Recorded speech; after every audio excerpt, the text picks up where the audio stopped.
How's your aunt, anyway? How's your aunt, the one who farted for 5 minutes, Carl? I've not been that well. What's up with her? No. The best chill out album ever. Is she alright? Yeah, she'll be alright. Yeah. Okay, guys, so that's the prizes up for grabs. So we were having two conversations there. I think we're a little bit too relaxed in this show. Sure. I mean, people tuning in will just think, do those three people know they're going out live? Or is that a conversation, like, between the records? It's... Do you know what I mean? It probably sounds like, the record is playing. We think the record's playing, we're just chatting. Oh, dear. What we got, Carl? What we got? Carl. One opportunity. Carl, come on. Oasis, Live Forever on XFM 104.9. Right, we're in the swing of things. It's mine and Steve's favourite bit of the whole show. This is what we do this show for now. Educating Ricky. Yeah. Go for it, Carl. As you said, learning can't be fun. Yeah. Yeah. Okay, I'll go for the one. What's the one about the butcher going down the butcher shop? You've got to get your kit on. We're off down the butcher's. Yeah. You going for that one? Yeah. Well, do you know the saying, don't let the cat out of the bag? Yeah. Do you know what it means? Yeah, well, don't give away a secret. Right. Well, do you know how it came about? No. Well, ages ago. Before, like... ages ago. 17th century? Yeah, before, like... Yeah, 17's good. Yeah. Before, like, proper butchers and Dewhursts and supermarkets and that, you used to get these blokes who sold meat. Right. Butchers, they were called then, I think. Yeah, but the difference was they didn't stay in the same place, they moved about. Right, so they'd turn up on a street corner, and he'd have, like, loads of carrier bags of, like... Carrier bags? Yeah, with meat in and that, and people would plastic be like, carrier bags. Yeah, with mobile butcher on them. Yeah. Right, so and an email address. Yeah, go on. People went, right, I need some meat. Right, so they'd go up to this bloke and say, what have you got? And he'd say, well, I've got a you can have a bag full of pig, or you can have whatever, a bag full of chicken, whatever. Yeah. And they'd go, how much? They go, call it a $5, whatever. Yeah. And they'd buy them, and to make more money, they didn't always fill the bag with what they said was in it. And I thought that might be the case. Right. Yeah. So what they used to do? Put cats in there? Yeah. But I don't see what. Okay, so sometimes they would put a cat in the bag and pretend it was chicken or whatever else. Yeah. So why was a cat any cheaper than a chicken? Because cats are wandering around the streets, aren't they? Chickens aren't. So they'd get a chicken. They put a chicken on the top so that when they look in it, they'd go, yeah, that's all right. Got a bag full of chicken. They'd get home to make the dinner, and they'd be like, what are we having tonight? And they'd go, well, you'll never guess. And they'd have, like, well, you can have a chicken leg, and but it would be a cat. Yeah. They'd have to defrost a pizza. Yeah. Did they mind that they were eating cat then in those days? He didn't say. He just was saying about the saying, don't let the cat out of the bag. It's like, if they see that, they're going to go mad. I'm mildly disappointed with this story. It's all right if it's true, but there's something about it. It's just, I want to know more. He always leaves it. Is it Carl doesn't quench your thirst for knowledge? He creates more. I don't know if that's a good thing or not.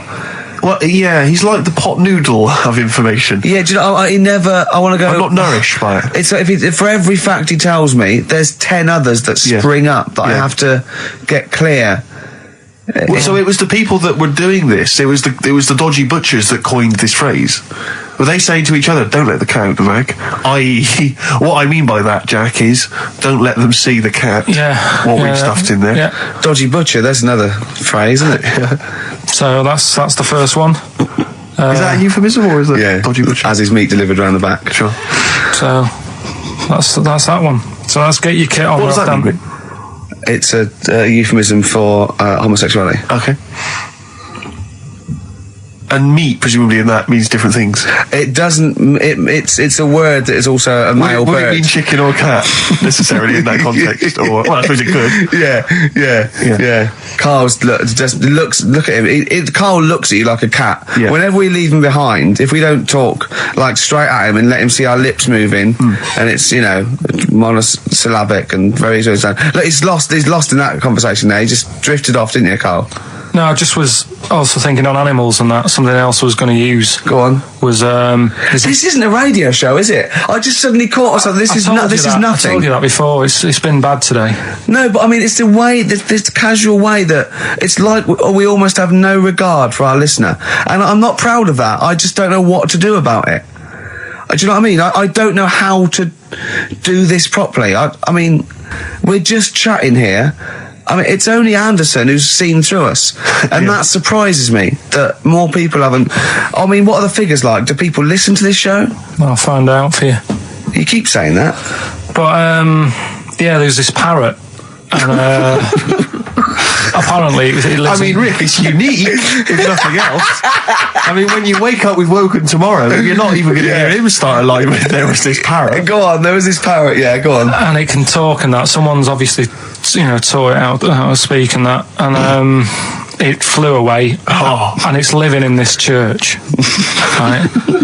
And people are at the church doing hymns and that. And then trouble's brewing. In between the hymns. That parrot was owned by an old miner who used to swear a lot. Yeah. Well, then the vicar is going to be really annoyed. That vicar. That vicar's going to go on. I just hope it stays quiet, Rick, during the vicar's sermons. Yeah, go on. Have you read it? No, go on. Have you read it? No, because that's what happens, right? Go on, tell us, Carl. During the hymns, it's sort of effing and jeffing and stuff. Effing and jeffing? Yeah. And everyone's like going, it's quite funny, really, it doesn't know what it's doing. Everyone's having a laugh. Yeah. But it's causing a havoc at funerals. When did this happen? Not years ago. John was a much-loved man. He was a wanker! Yeah. So anyway, that was another story. What can you say about Uncle John? Bollocks. Oh, Carl, I love the fact that when you look at things, you go, that's interesting. The parrot swears at funerals. That'd be a nightmare. And it stays with you. You see, for a simple man, you retain an awful lot of knowledge. It's just all rubbish. Do you know what I mean? If you just replaced all this rubbish with good stuff, you'd be an intellectual. Yeah. Really. Because, I mean, your attention is fantastic. Yeah. So Did I lose you again there, did I? Was it the word retention? We've still got Wash Up With You. Yeah. Should we play a record and do Wash Up With You? Yeah. We'll play a bit of Aqualung then. Aqualung! Right, that's Aqualung. Good time's gonna come, innit? Right, Carl, come on in, educating Ricky. So, don't let the cat out of the bag, that's where that comes from. Comes from a crafty butcher. Right, go on in. So the next little headline is Wash Up With You. Wash Up With You, go on. You want to know about that? Yes. It's a survey that they did this week. They? Yeah, some university did some survey. Brilliant. Did a world test on washing up. Yeah. And each country were given 140 pots to clean. Brits were the quickest. Yeah. Turkey were the slowest at washing up. The Turks. It's not because the little fellas that work in the kitchens with no... Is it? They can't reach. Spain were the cleanest, and the Germans were pretty good as well. So I don't know where to start with this. Honestly, Steve, I don't know where to start with that. Look at his face. It was really light, right? We've had the parrot, right? These are things that I found the parrot. Right, I've told you about the dog in the car wash. Right, you didn't tell me about that. You said there's a car wash for a dog. That's all you told me. Yeah, the parrot, you said there's a parrot. What? It's a problem at funerals. Yeah. That's nothing. That's nothing. Do you understand? And they used to eat cats. What else have we got? There's an elephant in India with sore feet. Why? There's an elephant in India with sore feet. No, I'm interested. Why? Tap dancing. Why? I didn't write that He's trying to break Roy Castle's record. He's still going. Go on. What is it? Think. It's an elephant, and it was really old. It was about 76. Right. And it had sore feet because it's old, and they don't make stairlifts that big, do they? Roads are bad and that. Yeah, go on. They said, what are we going to do? And the town was like, we're used to seeing it around. It's part of the thing, we don't want it to have sore feet. Yeah. So they got some slippers made for it. And it had like a picture of the elephant looking happy wearing some slippers. I love I love Carl, his world. Think of it, where did you see this picture? That was on the internet. Right. That's a lesson, though, for any elephants listening. You know, don't wear stilettos to work every day, because it can do your feet in. So that But don't elephants have really bad memories? no, they're really good memories. Oh, do they? Yeah. Oh, well, that's good then. No, I just thought they'd forget where they put them. I thought there was something about elephants having bad memories and that. It goes on, where's my slippers? Yeah. I'm sure I left them by the test. So, sorry, there's an elephant walking around wearing slippers? Yeah, that's in What India. kind of slippers? Those sort of old man ones with the sort of checkers? Well, round design. ones, I imagine. Yeah. Big round ones. There was that going on. And is it happening? Is it happier? I mean, does it feel No, more it looked satisfying? it. Looked it. Did it look? How can you tell the elephants, please? What else is there? There was a woman who's had a breast insured for 150 grand. Right. Okay. Any more information there? What? Third party fire and theft? Don't know. It just had a picture of her with them, like, you know, out. I just thought, yeah, he should get them covered. He's done another real joke. Brilliant. That's a proper joke. He's done look at his little face. He smiles. I'd like to see you on one of the sort of TV panel games. If they could bring back sort of celebrity squares, Yeah. he'd be amazing as the centre square. Oh, that would be Wouldn't that be incredible. extraordinary? Or on that countdown in Dictionary Corner. I imagine him in Dictionary Well, Corner. I've come up with cat. If that helps at all. Yeah. Memblent. Yeah, what does that mean, Carl? Just anything you want it to mean. What I've got, there's a dog that's got a cough in Singapore because it smokes 20 a day. Right, okay, another one. No, it's the last one in it, so Yeah. we'll save it. The last one we've got is why don't they just Sorry, what was that? Wash up with you? That was it. But was that it? Surveyor washing pots and I pans. didn't understand. You said Italy were the cleanest. No, Spain. No, Brits were the quickest. Yeah. We were the quickest, but Italy was the Spain was cleanest. the cleanest. Turkey were the slowest. Yeah. Spain were the cleanest. But why weren't we clean then? Because we were washing it. Why were we not paying attention to the? We bits did it of dirt rubbish. We bristle? did it quick. We did it quickly, but I don't understand why it was being rated on. Who was doing it? Was it Annette Newman or Ainsley Harriott? She's quick. Both of them are quick. Yeah. Well, they've got like kind of loads of slaves that do it for them. Did we use fairy liquid? Don't know. It didn't have. Did we use a whole bunch of Boy Scouts? Didn't say that. Just Like said, it just said, you know, that. Who had the softest hands? for that? Who had the softest hands? So it didn't say. I didn't. Why is it we don't get notified that this is taking place? I don't know. When I was a kid, no one ever said, you know, we need recruits because we're doing a survey on who can wash up the quickest. Are you disappointed in yourself with that one, Carl? It is pretty dull, to be fair, and that is why we've got to bring in either con merchant or a wine merchant. Or shut up at your face. Yeah. Would you be able to, if I put you on the spot in the next, sort of after the next record, would you be able to give an example of how con merchant would work? I mean, is there something you could do, just sort of experiment? Should we play a record? Should we play a record? What do you reckon, I can do better than that. What? Ads. Go on. Travis on XFM 104.9 on Ricky Gervais with me, Steve Merchant and Karl Pilkington. We're doing Educating Ricky. Right, final one. Come on, Carl. Right, what was it? It was, why don't they just get a diary or some paper or something to write on? Yeah. Because snappy. I couldn't think of a heading for it. It's basically people who have tattoos. I've never understood it. Right, that they have something put on their arm. Right, sorry. Have we started the educate? Is this part of it? Are you educating me? This is something that will be useful in my life that I didn't know about. Yeah. Go on then. No, it's just that they've got a machine out, right, that does tattoos. You come up with a design you want, and you sort of this machine scans it, and you put your arm in this thing, and you press print or whatever, and then it does the tattoo on your hand or on your What, like loads of little needles that follow a pattern? Yeah, The computer, basically, yeah. Is it a real tattoo? It's a proper proper one. The fella said, well, as long as it goes out, it pierces the skin with a I just wondered if it's one of those kind of, you know, those kind of... No, it must be lots of little needles or a moving needle that can go Sorry, along but it. how is this cleaned, like, in between each person? don't know, probably, I don't know. Well, no, as long as it's only that. If it's one needle, it's just the head, isn't it?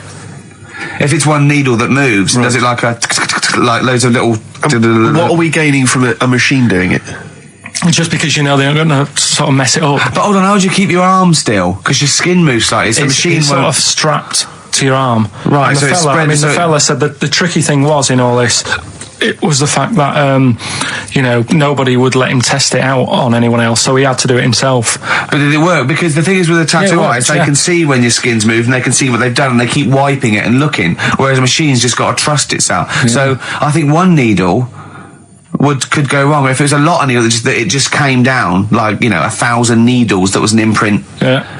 But obviously I'm asking someone who hasn't delved any further than there's a machine that can give you a tattoo. That's all you've got at the moment, isn't it? Well, basically that's all you've got. I mean, that's what I've got, because I'm not a fan of tattoos. I don't. But where did you read this again? This was internet. This was on the internet. Yeah, it was. Yeah. Okay. And I just don't understand why people do it. That's what got me attention. Because me. Sorry, what have I learned from this? That if you wanted to get one, you can get one done by a machine now. People say machines are sort of taking over and that, and there's another one. But it's just the fact. I mean, I don't know. So give us the snappy title of this education again. Why don't they just get a diary or some paper or something to write it on? That's what I always think when I see people with loads of tattoos. Like there's that fella who we were talking about the other week in Scotland who was covered 99% in tattoos. It's just like, what have you done that for? Yeah. Do you know what I mean? You can't get rid of it now. You've done it now. Yeah. One of my uncles, like Tattoo Stan, he's just caked in them. Tattoos. Right. I don't think he's my proper uncle, but it's just like my dad's got. Tattoo Stan. No, my dad's that's a province in Russia, isn't it? My dad's got loads of mates who. When you say he's not your proper uncle, do you know, like when just a bloke someone who used to comes hang around, around with all right, Uncle Stan. Yeah. Do you know what I mean? And my dad had loads of mates like that. There was John the Screw. right? So he either works in a prison or he likes to have sex. Cabbie. Cab driver. Okay. There was Jimmy the Hat. I don't know what he Jimmy did. the Hat. Yeah. And did he wear a hat? No. No. There was Fred the Veg. You sure he wasn't a relative? Sorry. Fred the Veg used to get us like big bags of potatoes and that. Fred Veg, okay. And there was Tattoo Stan. Right. And he was just caked in them, and I used to always look at him thinking, why have you done that? I must have only been like, 6 I or suppose 7. if you're born with a name like Tattoo Stan, exactly, you're destined, aren't you? Were Really? they like a 1950s gang? I'm worried about. I'm worried about doing a bank job. What was his name? The Hat. What was his name? Jimmy the Hat. I'm worried about Jimmy the Hat. Yeah. Not having a hat. I don't understand it. Are you sure he didn't have a hat? Not when I met him. Did he ever wear a hat? I didn't see him that much. Do you think it was a joke, like, when your mate's sort of like, 8 foot and huge, you call him Little John or Tiny? Do you think the fact that he never wore a hat. they went, hold on, I've noticed something about Jim. Go on. No hat. And I go, oh, true, let's call him Jim the Hat. Jimmy the Hat, yeah. But my Uncle Stan, he had like loads of them. He did them himself. Oh dear. And it was always that thing. What was it things like? He had like the cross. cut here, made in Britain. And if you're going to do them yourself, I'd say at least make sure you're sort of a good drawer. Yeah. And don't do it in a mirror so it comes out backwards. Well, that was the other thing. But like, I remember he did. Names are all right. He had like all his kids' names down his arm. And, what are they called? Yeah. Oh God, it's Tattoo Stan Jr. Yeah. And Paul shits the bed. I'm trying to. Oh, Wabbai Kate. Yeah. But he had, Frankie never amounts to anything. Oh God! So he had like Johnny, I don't think he's mine. So he did all this. I don't even know why I'm telling you about tattoos. No, nor do I, Carl. I was watching. Did you watch The Mammals in the week? No, I missed David it. Attenborough. No. I was thinking actually, right, all this MTV stuff, if there's one reason why I'd like to do it, is I was watching Attenborough, the Mammals programme. I reckon I could do something like that. Right. And just have like me, instead of Attenborough, like a young sort of fresh person, watching like certain animals and saying, do we need these? Do you know what I mean? Yeah. Oh God! What's going to Death on Earth? Well, that's amazing. Do we need these? And, No, 'cause there's and loads of the stuff. audience at home would vote. Would there be some kind of telephone like a vote? vote out system. Oh, But the thing is like, it's something interesting that Attenborough was saying the other night on Do we need these? on Jonathan Ross's show, on his telly show, right? He was saying, he said you could take all the humans off the earth and it would carry on. But take, like, some animals off it, mammals and that, you got problems on your hands. I thought that was quite interesting. Yeah. So it's like, the question is, do we need these? Is that part of the big thing? Right. Like jellyfish. Yeah. We've talked about jellyfish. Yeah. Yeah. So which mammals in particular were You talked about watching that that Zoe you Ball thought- show, haven't you? Hey? Which mammals were you thinking we don't need when you watched the show the other night? Any in particular that you thought they don't need them? They're not of interest. Well, I like whales, but I don't know what they do. And they're taking up quite a lot of room. Sure. But stuff like, Yeah. but like jellyfish, I looked into because Yeah, you know, well, I was I know you talking don't about them, and they were saying they've got no eyes, no heart. There's something like 97% water. Yeah. They're blind, and they do about 33 miles a day. Right. So it's like, do we need them? Could we clear them out? Yeah. Well, the big net. That would be the programme. What? Right, we'll get rid of them. Next week we'll be looking at Rhinos. I think it's genius. Honestly, I think it's genius. And like going along, sort of like picking up sea anemones and going and just lobbing them into the sea. Well, what do you think about MTV doing that? And then I just, in between the bits, Play music video? I play music related relates to to it. fish, so I could play like fish, Yeah. like Rock Guy, or the animals, Rock Lobster. yeah, or what else could This I get could in run there? and run. What other songs have got animals in them? The Well, monkeys, could play the monkeys. Yeah, there's about 1 million, so let's not start this. No, but do you know what I mean? So do we need this? So MTV flies you around the world And to the you- most incredible exotic locations. You sort of climb up a tree or whatever next to, I don't know what lives up a tree, some kind of rare parrot. You say, look at Sloth. that, it's colourful, Sloth. it's interesting. Oh, you like sloths, don't you? No, they just live up trees, but I'd say, do we need them? Why? Well, what do they do? What do you mean? What do they do? What do you want from an animal? Carpentry. What do you want? I don't like scorpions, right? Right. But then I found out they look after those monkey things. They're not monkeys, they're lizards. Well, all right, yeah, then lizards. They look after the lizards. So there's a reason. But do you need the lizard? Could be your next yeah, question. because the local people made shoes out of them. But not when the scorpion protected them, they didn't. All right, we don't need them then.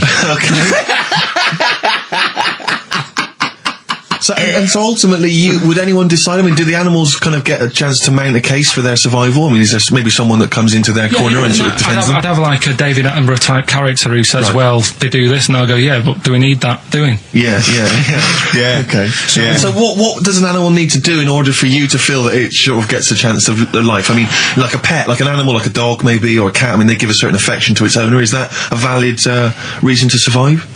Not particularly for you. Not really. No, okay. I mean, saying that, though, blind people use dogs, so they are useful. So dogs are useful. Farmers Same burners, use they dogs. often save people, don't they, in snowy weather? Cats.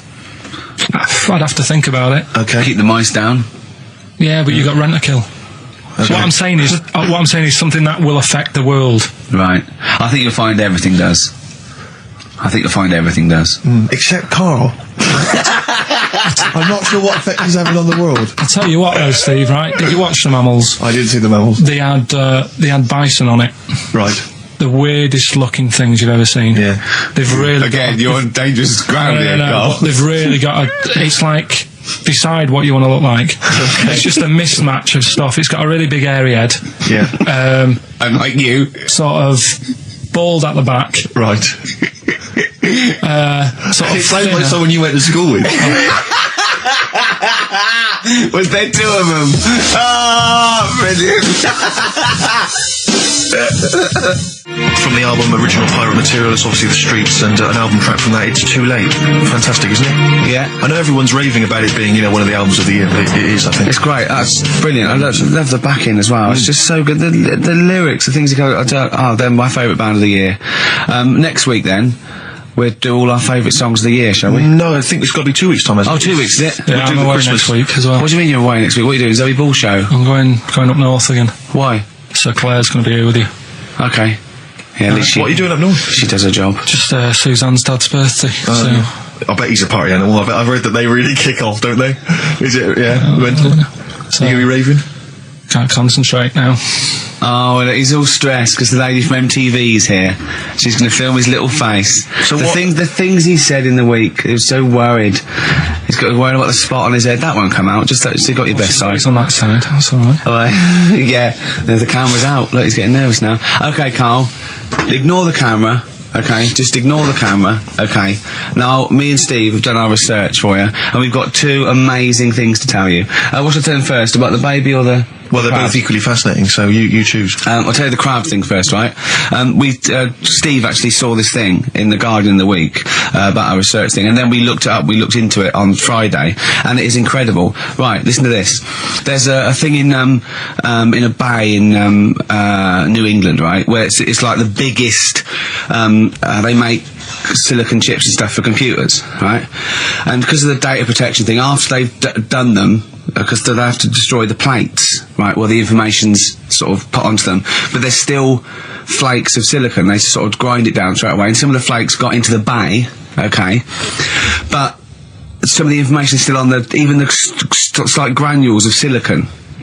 Anyway, gets in the water, and silicon is rather like a carbon derivative. They reckon if there had been life on another planet that wasn't carbon-based, it'd be silicon-based, because that's simple sugars and proteins, it's just COH and that, and it can work with silicon, right? Anyway, the crabs have been taken up, they're still in the water, and they looked out on the beach, and over years the crabs have started sort of putting themselves in formations, like geometric format, and they couldn't work out why they were doing this. And when they put them in the experiment, they sort of like chopped them up, and they found they'd taken on silicon, and it had sort of got into their brain, and they were downloading information. They picked up little things, because it's just chemical, electrical impulses that got information off the silicon chip, and they were interfacing it. But this is the amazing thing. One bloke sort of thought of this, and he thought, well, if it's a simple computer, the brain, if it's just a simple sort of electrical thing, then maybe there's sort of, we could get it down. So what they did is they made a thing called a biointerface, and they put it into the crab's brain, just a really simple brain, so it's measured on Mangala, right? And it got impulses from it, and they were getting like computer readers, just flashes of like symbols and geometric things right on this screen to read the crab's brain, and it was stuff like fragments of a. What made them do this in the first place? Because they saw the crabs behaving differently. They were behaving differently to each other. They were just like intelligent, and they were sort of solving problems and all this sort of stuff. Anyway, when they downloaded the thing, it was like they found one of the secretary's names where it had been on the silicon chip, where it was just like a flash of a computer screen. But the most amazing thing is, they downloaded a memory, right? It was like a snapshot where it had been burnt onto the retina of the crab, just a snapshot of something, and it was like a picture of the beach, like a couple of years ago, right? And they also did, incredible, it was like just a digital black and white sort of thing, so they could see what the crab had seen. Amazing. Jeez. Amazing. So intelligent crabs. What are they doing with them now? Super brain. Well, they think this is the upshot. They think they could use it as spy crabs, because they could get these crabs. Also, the other thing is, as generations went on, right? So they put a crab in the sea or something, right? Lots of crabs in, and then as generations went on, a newborn crab, they downloaded the memory, and it had the memories of its great all together. It had every memory that any crab had been related to it beforehand, because it passed it on. It just passed it on. So not even ones that had been eating the silicon stuff. Yeah, no. These are just like ones that have had kids. Yeah, and they've got like, and they know so you'd know everything. Your everything right the way back. So would that work if we ate silicon? Well, I suppose so. So what are they going to? Well, they can use them for all sorts of things, though. I mean, that's what's incredible. I mean, I don't know how you train it particularly. I don't know, it'd be quite tricky to train, but I'm assuming if they can do it that way, then presumably they can give it like certain silicon information, which they can then plant in it, if you like, within its sort of food. Also, if you could get them onto enemy beaches, you'd have like 1,000 digital cameras just sneaking around. You could get Osama bin Laden or someone. They don't understand the information they've got. No, they don't know they're doing it. They just download them. So it's not like you could torture them and they won't be able to sort of give you the information, because they wouldn't know what information they had, because they're just. But the first crab they downloaded, they just kept seeing the same picture of a big crab feeding it, which they really. Yeah. Wow. That's what, like its mother crab or something. Yeah. Just memories of it as a child. But they're not in colour, presumably. No, it's all in black and white. All in black and white. It's just a digital camera because it's just they don't see in black and white, so it's just like a I don't know. I think it's burnt onto the retina or something. And the only one that they kept were the ones they saw a lot of the time. I mean, in a way, some of the educating Ricky I've got for you today is on the similar lines. Right. Oh, you've got to be impressed by that. You've got to be impressed by that. That's pretty good. I mean, I'm interested to see, what they do. What they do with what the crab developments are. But yeah, no, that's pretty good. Yeah. But I mean, amazing. Yeah. Amazing. Well, just digest that information, because that's not even the most impressive one we found. I think it is. I suppose it's pretty impressive, but the next one's maybe more shocking. Okay, right. Well, let's play a tune, and Ricky's got another extraordinary fact. The Cure, Love Song, classic on XFM. So that's the crabs that you can download their memories. But what about other animals that are in the sea, in that same sea, eating the stuff? Have they tested them yet? I don't know. I think they just took it on because their biology, something to do with, I presume they could take up minerals and, I don't know why. I don't know. But anyway, next one, it's just on the horizons, a bodybuilder, yeah? Married, freaky. Married another bodybuilder, right, and they're pregnant, and they had these tests, and the baby was very large, but it was causing it pain, right, in the thing, right, and it's almost bizarre, and after the female woke up pregnant after 7 months, and the baby walking around. No, it forced its way out of the vagina. Oh, no way. Yeah, it forced its way out, and it was almost had super strength, and it was pulling her along by the umbilical cord, and they had to, and it was a stone. Extraordinary. That's freaky. I mean, you talk about freaky stuff. That's made up. What? It wasn't pulling her along. It was putting. She could feed it. Exactly. And it was. Do you know what I mean? Like, just went. And just sort of squeezed its way out because it was ready, because all the hormones. Because it thought it was ready. Oh God! Imagine that. Just waking up and finding that in the bottom of the bed. Freak out, wouldn't it? Because you'd think it was a nightmare initially. And it had hair and everything, didn't it? Yeah, because all the hormones. There was something in the week about you've got test tube babies and that now, haven't you? But they've managed to do it. I only caught half I knew he'd be more impressed by the crabs than that. He doesn't care if it's human. No, I am. I'm telling you though, that there was something. I only caught half the story because I was busy. But there's something about babies being able to be born without having any people involved. Or something. It's like putting them in an oven or something, and it's like a cake. And after a certain amount of time, it's ready. I think you can buy those in Argos for kids at Christmas. It's my first baby kit. Yeah. There's Play-Doh, I think, that they can buy. Yeah. So what do you think of that then? The baby one. Yeah. I prefer the crab one. Yeah. But the baby thing's pretty horrible. Yeah. So it was bigger than like the average.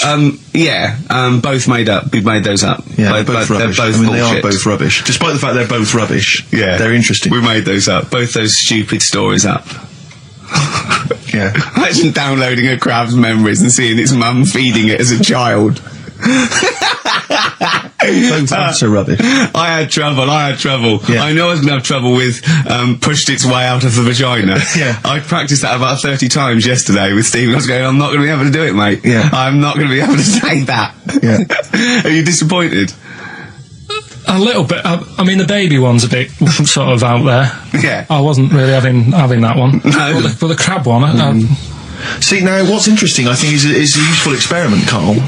I don't know what it's taught you about yourself, but would you say that that's revealed to you a certain thing? I don't know, maybe that you're a bit gullible. I mean, what I'm saying is maybe you shouldn't accept or swallow hook, line and sinker everything you read on the web. You not think maybe a valuable lesson? I feel bad because I said to Steve, he won't be annoyed that we conned him, he'd be annoyed that they're actually not true. You'd love that crab thing to be true, wouldn't you? It wouldn't surprise me if it did happen one day. Sure. Yeah. So, and then he'd laugh. And it's in the break when I said about the crabs, well, I'm keeping them then. Yeah. Yeah. Go on then, do a film review, quickly. Right. Well, today on film review, we're doing classic films, and today we're looking at Elephant Man, John Merrick, one of his better pieces of work. It's a sad film. I've never really been able to watch it all the way through. Sorry, John Merrick's better piece of work was him being the Elephant Man, played by John Hurt. Yeah. Go on then. Sad film. When I was younger. Tell us a bit about it. What is it about? Who's John Merrick? It's about a fella who's got a funny head. Right, tell us this. And you know, he lives in I think he lives in London in like about the 1930s or something like that, and he's being picked on all the time and stuff. And first time you watch it, you'll probably cry a bit, and then the second time you watch it, you're just sort of thinking, God, that would be bad, sort of having a head like that being picked on all the time. Then the third time you watch it, you might think, you know, how does he get his jumper on? Then, I don't know, I'm probably bored of it the fourth time. but it's well worth watching, so Elephant Man. Brilliant. Yeah, see it. Brilliant. I think if you want to get on TV, Carl, you'd be better as the subject of maybe like an omnibus documentary. Living with Carl. He had some Germans laughing at him on the tube because they recognised him. You don't think of that? Well, obviously Ricky doesn't travel on the tube anymore. He's too rich for that. I never did. I always thought it was beneath me. Sure, but I used to walk everywhere. Didn't you? But I'm still forced to take the tube, and I sat on the tube, and it pulled up, and outside the window, just happened to be on the station, was one of the posters with us. So I was kind of there, not realising it was behind me, and these big kind of fat German or maybe Bavarian guys. Well, they're in lederhosen eating sausages. Yes, they were. They're Bavarian. Yeah, they were. And I noticed one of them kind of looked at me, then looked at the poster, then looked at me, just happened to say it, and wittered something to his friend in German. You know, I don't want to try and do an impression. That's freaking goggle-eyed. Oh, wow. I think that... No. But I know what you're thinking it means. It doesn't mean that. Right, okay. It means... What's the rough translation? Elegant boy. Right, okay, yeah. And so anyway, he pointed out the poster, and his That's mate... lanky piss and streak. And his mate burst into laughter. And then we pulled they've got a great sense of humour, the Germans. Well, that's indeed. the thing. But we rumbled onto the next station, and the poster was in exactly the same place. And this time they tapped the shoulder of someone else on the train and pointed me out, and that person also laughed. An Italian? There was a French. Was there a bloke with a beret, a little moustache on the other side? Yeah. Was the United? Did you get on the United Nations Express? Just to, imagine that. Yeah, it was fake. See the freak. Look at this freaky goggle eye. Right, whereas I love the fact that before you were at least pretending to be speaking German. Now this is an Italian with an accent. It's just a guy speaking perfectly good English. So you've not even disguised the insult there. Oh dear. That'd be lovely. Try and insult me in other cod languages. You could bring Europe together if they just instead of Esperanto, that there was just one common language. The language of freaky goggle eye. I'll tell you what would bring Europe together is you maybe representing England on the Eurovision Song Contest. That would be great. With a self-penned tune. Should I do that? That would be magnificent. It's got to be worth thinking about. Just about everyone being the same. Yeah, just about people being equal. Everyone, not everyone. and also mentioning the euro. Yeah. Just doing that. I like all different cheeses. Oh, je t'aime la musique pop. Yeah. La baby belle. Et le cheddar. I'm not fluent French. Le grand fromage. Yeah. Oh, it'd be lovely, wouldn't it? And they'll all be there, all in their different. Well, every uniforms. line could be maybe in a different language. Yeah, and what would I wear? I'd wear sort of like a kilt. You'd wear a kilt, but you'd also have on your head one of those kind of big, what are they called? Those big furry hats that beefeaters or whatever wear. One of them. Is it kind of a busby or something? A busby. Yeah. Wear one of those, or maybe a kind of policeman's helmet, a Bobby's helmet with the kilt. Yeah, you'd have the clogs. I'd wear the policeman's helmet under the kilt, so they just thought I was really enjoying the show. Yeah. Good idea. Hey, excellent. I think we talked for about 3 minutes without having to mention some kind of genitalia. We should celebrate by playing one of my tunes of the year. Really? What one is it? U2 Electoral Storm. I know you're a big fan. I know you're a big fan. Good choice. Well done. Cheers. I've said in the past to you, Rick, that my grandparents, so I love them dearly, but it's like for the last 30 years they've been waiting to die. I know. It's like they just sort of, it's like, the novelty wore off of life. Life in the 50s. Yeah, they got kind of bored of it. Life, in the 40s, it was brilliant. All sat around the old Joanna as the bombs fell, singing. They loved that. The 50s, that was great as well, because that was the post-war years. It was, it was a bit tight in the pocket, but it was all right. Everyone pulled together. And then the 60s came along, all the crazy music, the funny hair. Let's stay in bed. They basically stayed in bed. And it was one Christmas when my grandmother said to my dad, what do you like for Christmas? What do you fancy for Christmas? And this must have been, I don't know, 20 years ago. She said, what do you fancy for Christmas, Ron? And he went, well, I could do with a nice big kind of warm winter overcoat. She said, don't worry about that. Don't worry about that, because your father will be dead soon. It's what you can have his. Meaning my granddad. Well, to be honest with you, my father's still waiting. which is good news. Good news for my grandfather. Less good news for my dad. He's freezing. He's freezing. He finds out, how is he today? He's fine. Oh, okay. Oh, I'm freezing. It's such a weird mindset, that. I think that to me is what sums up people from that older generation, the 40s and 50s. And it seems to me that you've got that kind of mindset. It's like you were born in the 30s. And whenever you talk of your childhood, it's like you had like a baked potato to take to school. And a hoop and a stick as a Christmas gift. The other thing is, I think that that sort of generation, it seems that the man is dependent on the woman. There's a total dependence. Oh, absolutely. If she dies, he's done. Yes. He's done for. He'd just pine away. If he dies, she's got 30 years of pottering. Absolutely, yeah. Do you know what I mean? And going to like, the youth club and the church. I know what you mean, yeah. It's sort of like that. It's sad. Of course, it's sad for them, but it's sort of not the end of their life. No, sure. And it sort of is the other way around. I don't know why that is. Yeah. It's terrible. That's a little melancholy thought for. I know. I've really brought it. You brought it down. You've brought it down. I've brought it. This isn't a nice show at all. This is terrible. Well, we're going to have people just killing themselves. What? Well, I didn't really want to make it a Christmassy type show because I don't really like it. Oh, he's done it again. What, you did Christmas once, didn't like it? No, my dad always said... Oh, right, steady on. Dad said Christmas morning was for for me. So he used to stay in bed. So he never... That's brilliant. That's a great thing to say, isn't it? Yeah. Christmas morning's for you. Run wild. Do what you want. Just don't bother me. I'm going to Honolulu for 2 weeks. That's great. Dad, it's Christmas. Do I have to do anything? No. So my mum used to get up because she used to like to see my face light up, when I open my presents. And then to give fireworks. And then I'd have to go to my bedroom from about 6 o'clock onwards because my mum and dad were into having big Christmas parties and I wasn't old enough to go. Right. So they'd say, right, you've had your fun there, you go up to your bedroom, stay in there. Really? Yeah, I remember one year, right, I got a train set, that's what I wanted. Yeah. Right? It's brilliant. Playing with it all day. I thought, I don't mind about the party, I'm happy staying up here playing with this. Brother comes in, he's had a few, right? He's going, give us a go on your train. How old is he? He's a bit older than me, so he might have been like, let's see. Well, let him be 18. Probably about 18, 19, and something like that. I had a train set, so I don't know, about 14. Something like that. Yeah. Right? So I'm playing on that, loving it and stuff. And then he comes in and goes, give us a go. He turns the transformer up to 14. He went really fast for about 5 seconds, broke it, and then he went back downstairs. Wow. So Christmas, I hadn't even got to Sounds Christmas like the Conservative government with British Rail. Satire, that is. Rick, I just thought that there's satire. If there's any satirical shows listening or magazines. It doesn't work in any way because there's the analogy falls down apart from there being a train. Think it through though. British Rail was trains. Yeah. And the government broke the trains in many ways. They didn't break them, not officially breaking them, but they kind of... It does work. It's perfect. Oh, I'm very pleased with that. And I can't... And no one's asked him to be on Have I Got News For You. It's weird, isn't it? Because it's strange that when you've got a satirical mind that's as quick as that. Yeah.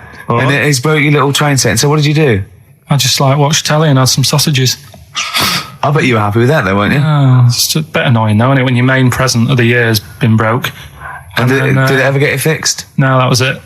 Put away. I'm intrigued why your parents wouldn't let you come and join in the festive fun. Was it really debauched down there? Was it eggnog everywhere? Well, no, but I mean, that's fair enough. 6 seems a little bit early, but I just think, if you're a kid, he had his fun, put him to bed at 8 maybe. And do you think so on Christmas Day? I thought that was a day for family. Well, not if there's a party going on. Well, don't have the party on the Christmas Day. Well, that's another option. Yeah. Your parents are weird, aren't they? A strange breed. Well, I think that was the year, right? You're talking about buying presents and stuff. I think I did treat my mum to... I didn't buy my dad anything. I think that was when I got a bit older, I used to get my dad something because he wasn't that bothered anyway. No. So, got my mum, there was a cheap shop, right? Of course. Thank God for that. Called Snips. Right? So I went in there and I thought, let's see what I can get her. And remember Victoria Plum? I don't think so. Well, it's like a fairy character. Right. And my mum's into gnomes and stuff, right? So I thought, right. She must be pleased with you, then. Victoria Plum. I was thinking, is that one of the neighbours? Is it like a brandy liqueur? Do you remember Victoria Plum? Victoria Plum. Victoria Plum, yeah. It's like a little fictional sort of character, right? Okay. So I saw it. I thought, yeah, she'll love that, right?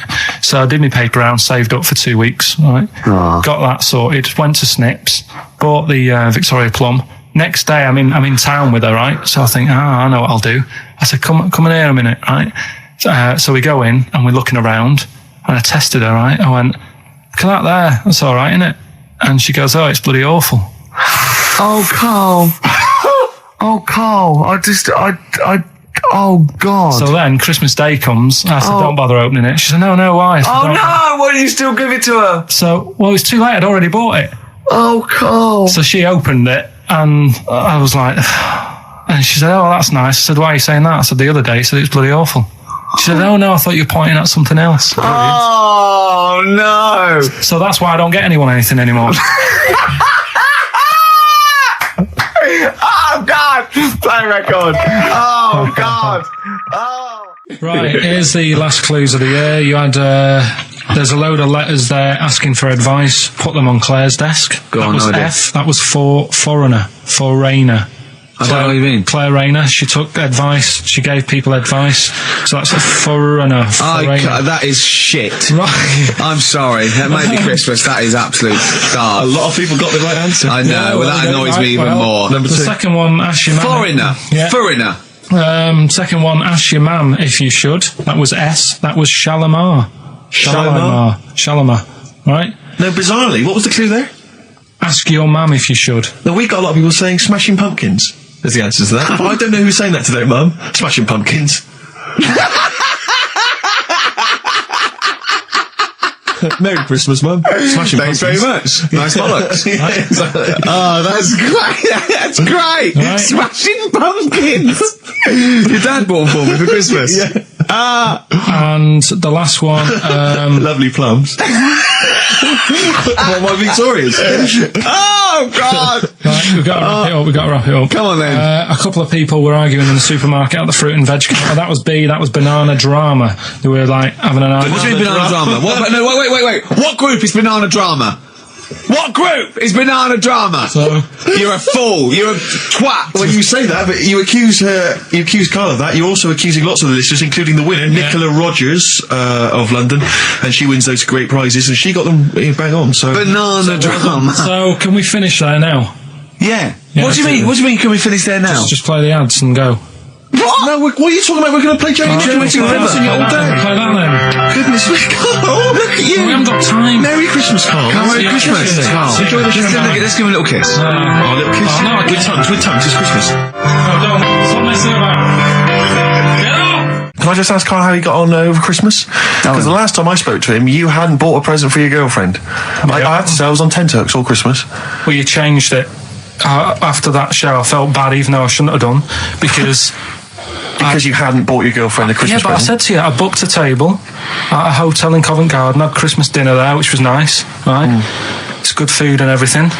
Didn't feel like enough to me. Well, then I went out and treated some stuff, and then... No. A couple of days before Christmas, he went, I took Suzanne to that hotel we're going to go to for Christmas dinner. We had tea and cakes. And I went, oh, you treated her? He went, no, she paid for it, but I was just showing her what it was going to be like. That was her extra treat. She paid for it. I love that. Brilliant. Yeah. Well, it was a dear. It was like 150 quid for a meal for two, which is pretty dear. So I'm not going to buy her cakes as well. I love that. All right, love, have anything you want. You pay for your own pudding. I'm not mental. Yeah. So you treated her to some other Yeah, stuff. some bits and bobs. And What, then so yesterday, she chose them and you paid for them.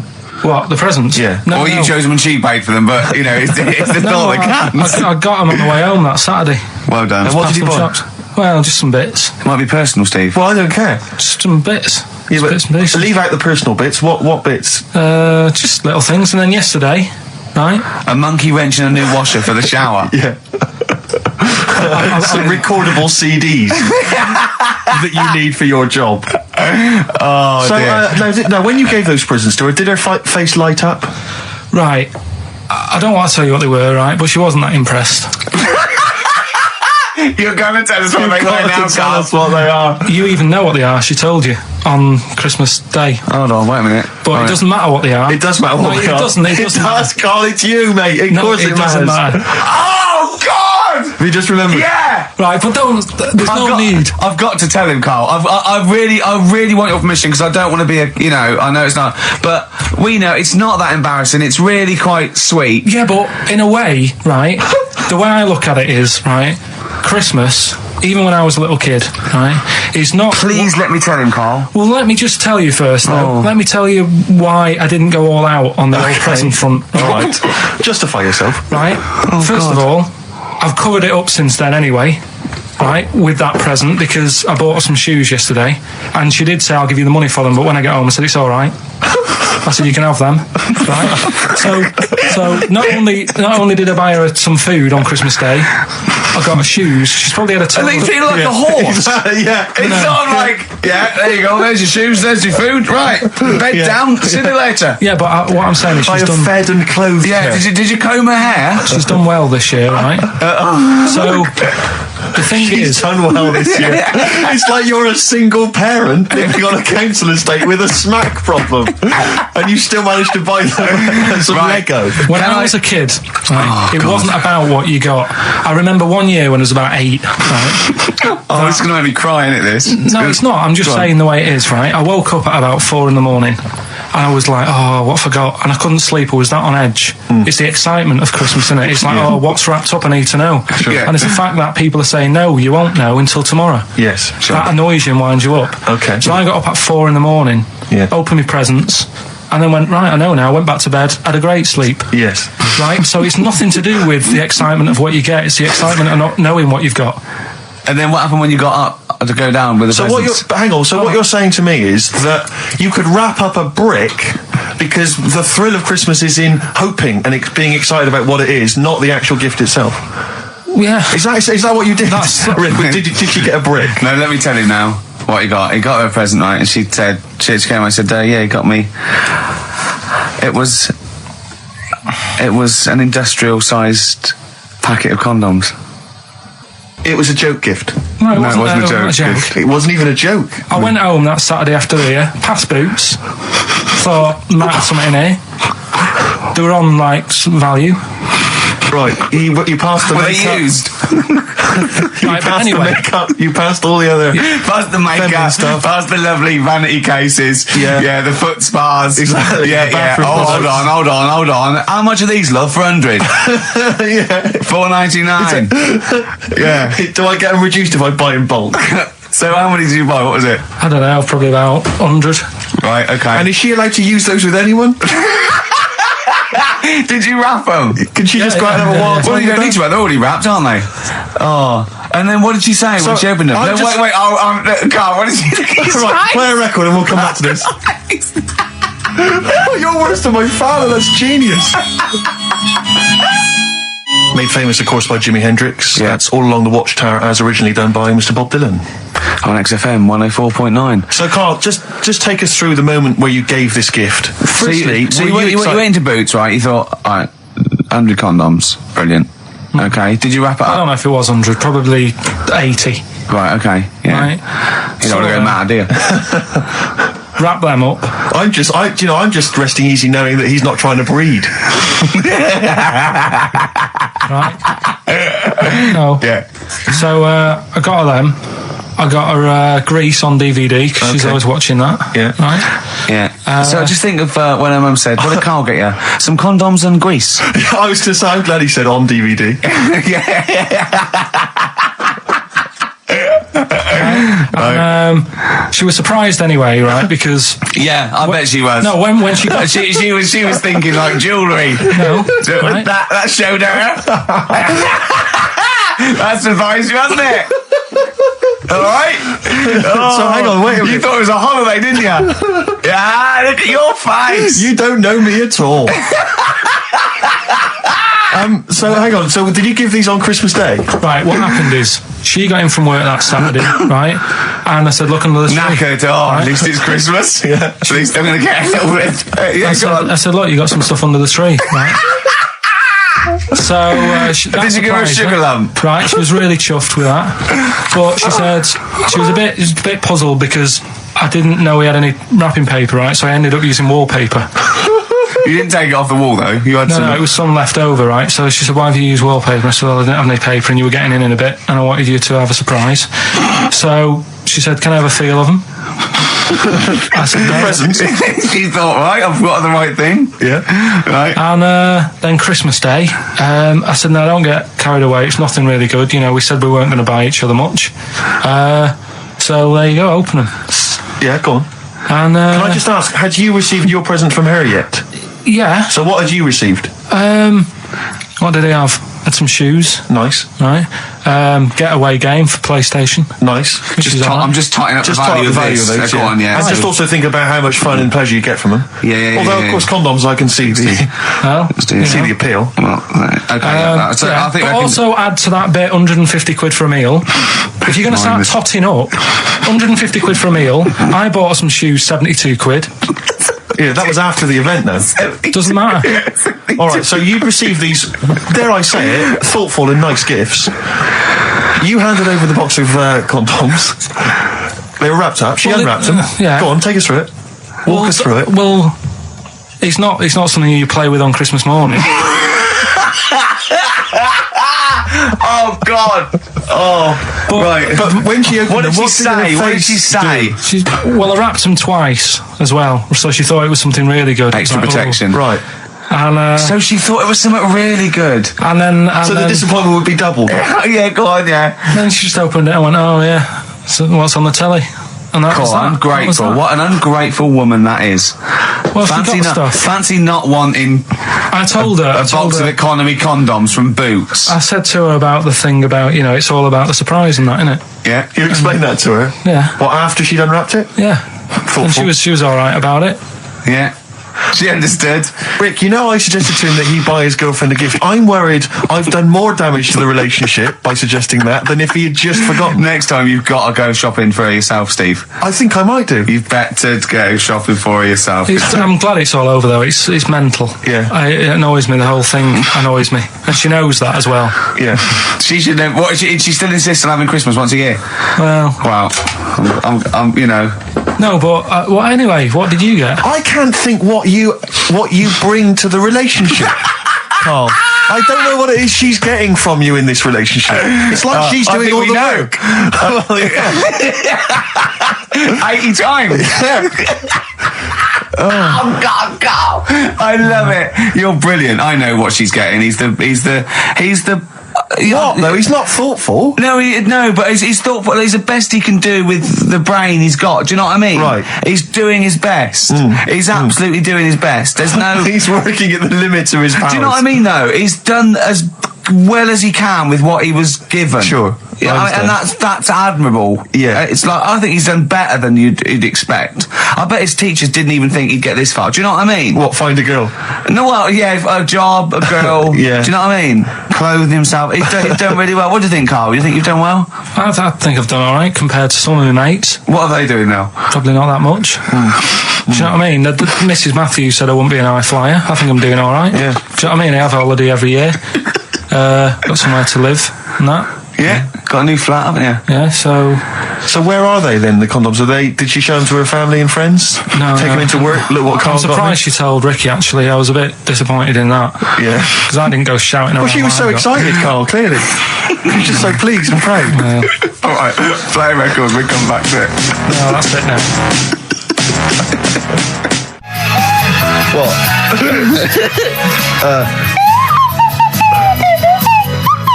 Someone's left one of those little things in here. It's brilliant, isn't It's it? amazing. What are they called? Those things? I imagine just there. I was thinking of being in the front row at a Morrissey concert and going, "Oh, can I just play along?" They are brilliant. I don't know what kind of sign that is. I don't know. It's only used for when Kenneth Williams Yeah, exactly. sees someone undressing. Yeah. That's the only time that is used, that noise. Exactly. That is But brilliant. it's like it was specially created for the Carry On films. Yeah, we need, I don't know what it is, but we need something when I walk in and see someone changing. Well, what about this? There is a light that never goes out by the Smiths. I phoned Carl up in the week, yeah, and I said, what are you doing? He went, well, even though it's one of my days off, I'm just doing some research on the web. Found anything that said, yeah, I'm doing science. And then he said, you can get wigs for dogs in Tokyo. That's his scientific fact. And I went, what do you mean? Dogs, if they need a wig? I said, if they need a wig, what? Dogs going bald? And he went, like, this is fine to him. He went, it's a stressful city, Tokyo. The world's all right with Karl. He's always got an explanation. I've only ever seen him confused once. When in Edinburgh, he looked out of his window one day and he saw a bloke putting a parking ticket on some rubbish. Yeah. And that genuinely confused him. Yeah. He couldn't work out, could you? It's a bit weird, isn't it? And the woman breastfeeding her 8-year-old child, you didn't like, did you? I don't like that. But the what's the name? Animals with wigs. I kind of thought, after I put the phone down to you, I kind of thought about it. Thought, yeah, it's a bit daft, that. You sure he's not the ageing pop group? No, the Animals. But when you think, have you ever seen like a bald pet? No. It's weird. What do you mean? Because my mum, we had a cat. We used to get through loads of cats because we lived on a. Oh God! It started early today, innit? What do you mean? It's only 10 past 1. What were you doing? Running a restaurant? We lived on. Oh God! What do you mean? No, we lived on like a main road. Oh yeah. Right? So yeah. we used to get through a lot of them. My dad It was kept their saying, risk. you know, stop wasting money. You know, it's not. Stop wasting money, not wasting cats. Right. So anyway, we had this cat that was ill all the time, and It's just bag of nerves, probably. Yeah, malingerer. Yeah, I'm terrified. I'm going to which house? Rome. Oh God, bloody hell, Rome. Don't let me go to the Pilkingtons. and it, for some reason, it kept being sick all the time. Right? Yeah, that is nerves. That's definitely nerves. So my mum kind of thought, I've had enough of this, and she shaved it. Whoa. Now I know you're not vets in your family, but what correlation did your mum think there was between it being sick and shaving it? Because it kept being sick, and it was a pain to wash because it kept getting So caught she up. wanted a dry wipe cat. So Why didn't she just varnish it? What? it's weird. It's weird. Though. So now he's cold and sick. No, but not all of it. She left sort of the back half, but sort of from its waist, sort of. I love that. Shave it because it's sick on itself. And That is it was genius. the weirdest looking thing. I mean, normally I like cats. I'm always like giving yours a stroke on the head and that. Yeah. But as soon as she did that, it was like, oh, Yeah. can't touch it. And then So now it's sick, cold, and hated. Yeah. Carl. It must have, I mean, the other cats must have been taking the mick out of it constantly. It's just making things worse. Did it get, I'm hoping that it got run over and was put out of its misery. no, I think it got all right, that one. Or is that the? Yeah, it did get run over. It did. Oh God. Oh dear. How many cats do you say you've got through? I'd say whilst I was living at home, I mean, it's still on the increase even though I'm not there. So whilst I was there, probably 5. God. Wow. Oh. Yeah. And were you upset each time, or you just got used to it? It's one of them things, isn't it? Like I've said before, when you first see something, it's a bit of a shock. Do you know what I mean? It's like the Elephant Man or whatever. Yeah. First time you see him, it's that sort of, oh, look at that. Do you remember the first time you saw Steve? No, I'm not being funny. Do you remember the first? Yeah, but I've said this before. It's always, then you get used to how people look and you don't. No. I'm going to burst. You have to play a record. No, but- Because I just see Steve's face. No, but I've got used to it. Shut up. It's a long time since we've had any white van, Karl. For those that don't remember this particular hot feature, we basically ask Karl some of the questions that are asked of a white van driver in the Sun. They always have this on Saturday afternoons. Anyway, here's the first one. They're not fascinating, Karl, but I'm just interested on your take, really. Yeah. What do you make of Cilla Black quitting Blind Date after her husband sent a message from beyond the grave? Are you familiar with this story? I didn't know that. What's that? She went to see a medium, and supposedly her husband passed on information through the medium, which was incredibly vague, but persuaded her to quit live on air. Well, it's about time, isn't it? If even dead people are saying enough's enough. But I'll tell you what, though, talking about ghosts and that, do you know how I'm into them? Yeah. Right? How weird do you think this is, right? Well, it's not true. Before you say it, play a record. No, go on. Go on. Right, it's this woman. I don't even know if it's ghost, really. It's just a bit weird. Yeah, sure. There's this woman, and she's Well, she's not a woman, she's a kid. Sure. Okay. Sure. She's walking down like a street in her area. It's a nice day and everything. Everything's normal. She's walking down and a woman comes up cycling past, right? The woman on the bike looks at the kid absolutely terrified, right? Got a really scary face on her. Yeah. The kid's thinking, why is she doing that? Yeah. Right? So anyway, she thinks nothing of it, goes, I think she was playing in the park or whatever, goes and has a nice day. About 15 years later... Oh, right, yeah. I think she was going to work, right, on a bike. She was riding her own bike. Riding her own bike, cycling down the road. Oh, yeah. Looks at the kid. That's the thing that happened like 15, 20 years ago. Right. It's her on the bike looking at her as a kid. Right. Not another child. No. So It's her. She's seen herself. What, Carl? I mean, I don't know where to start. Firstly, where does this information come from? But I mean, why do you ever... I mean, I don't know what part of that you think can be true. I'm honest. I'm speechless. I don't know what to say. What are you talking about? Bit weird, though, isn't it? But it's not true. It didn't happen. Nothing happened like that. She said it did. Well, then she's wrong. Who? She said she saw herself. She saw herself as a kid, didn't she? Did she carry on riding and as an adult when she was a kid. Did she stop and talk to herself, or did she ride on by and think, that's a bit weird, there's me as an 8-year-old. I won't stop, I'll be late for work. Yeah, if I'm late again, the boss said he'd be in trouble. Yeah. Well, And where is this information? Did it happen to someone you know? No. You overheard it on the bus? No, it was in the 14 Times. Ah, right. Well, Okay. that's the answer. Good. We've got to the bottom of that. Right, good. What should we do next? It's too much. Do we need them out of the way? Do we need them out of the way? Yeah, just Let's explain it again. if you're new, I'm sort of on a bit of a mission to find out, we've got a lot of animals and insects in the world and stuff. Yeah. Do we need them all? It still amuses me. So we've found out we've got to keep jellyfish. We've done octopus. She said we've got to keep them. This week, snails. Do we need them?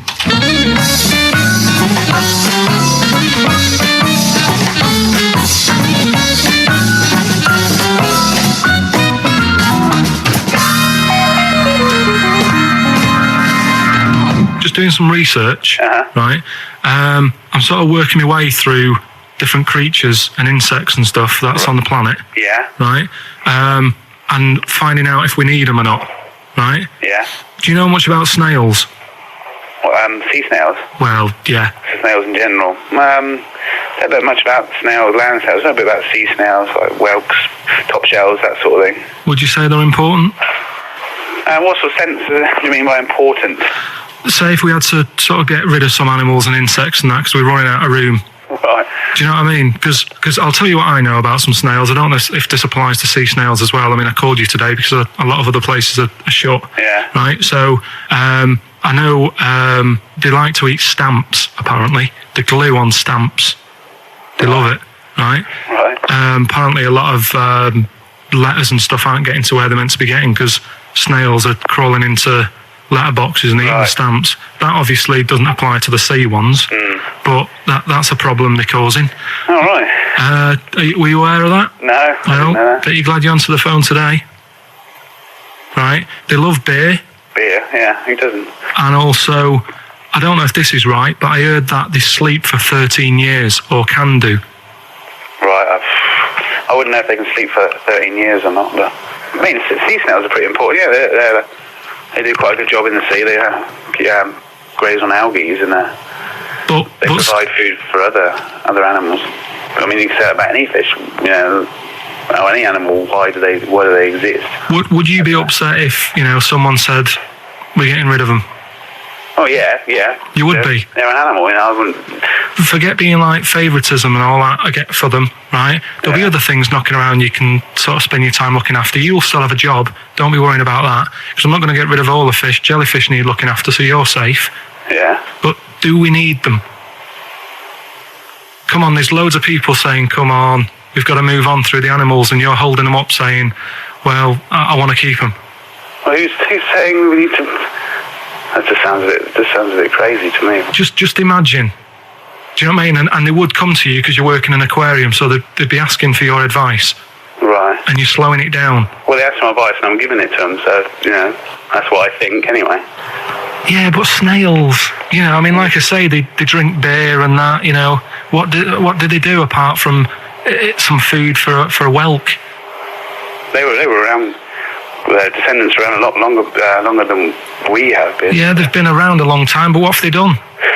Well, they've survived that long, so they must be doing something pretty good. Well, apparently they sleep for 13 years, so really, even though they've been around for ages... I think that sounds a bit... I don't think they sleep for 13 years. Not all of them, just the tired ones. So, snails, do we need them? Well, yeah, I just think they've got to... Just as, it's not for us to say, do we need them or not, we can't just... So you think we should keep them? Yeah, definitely.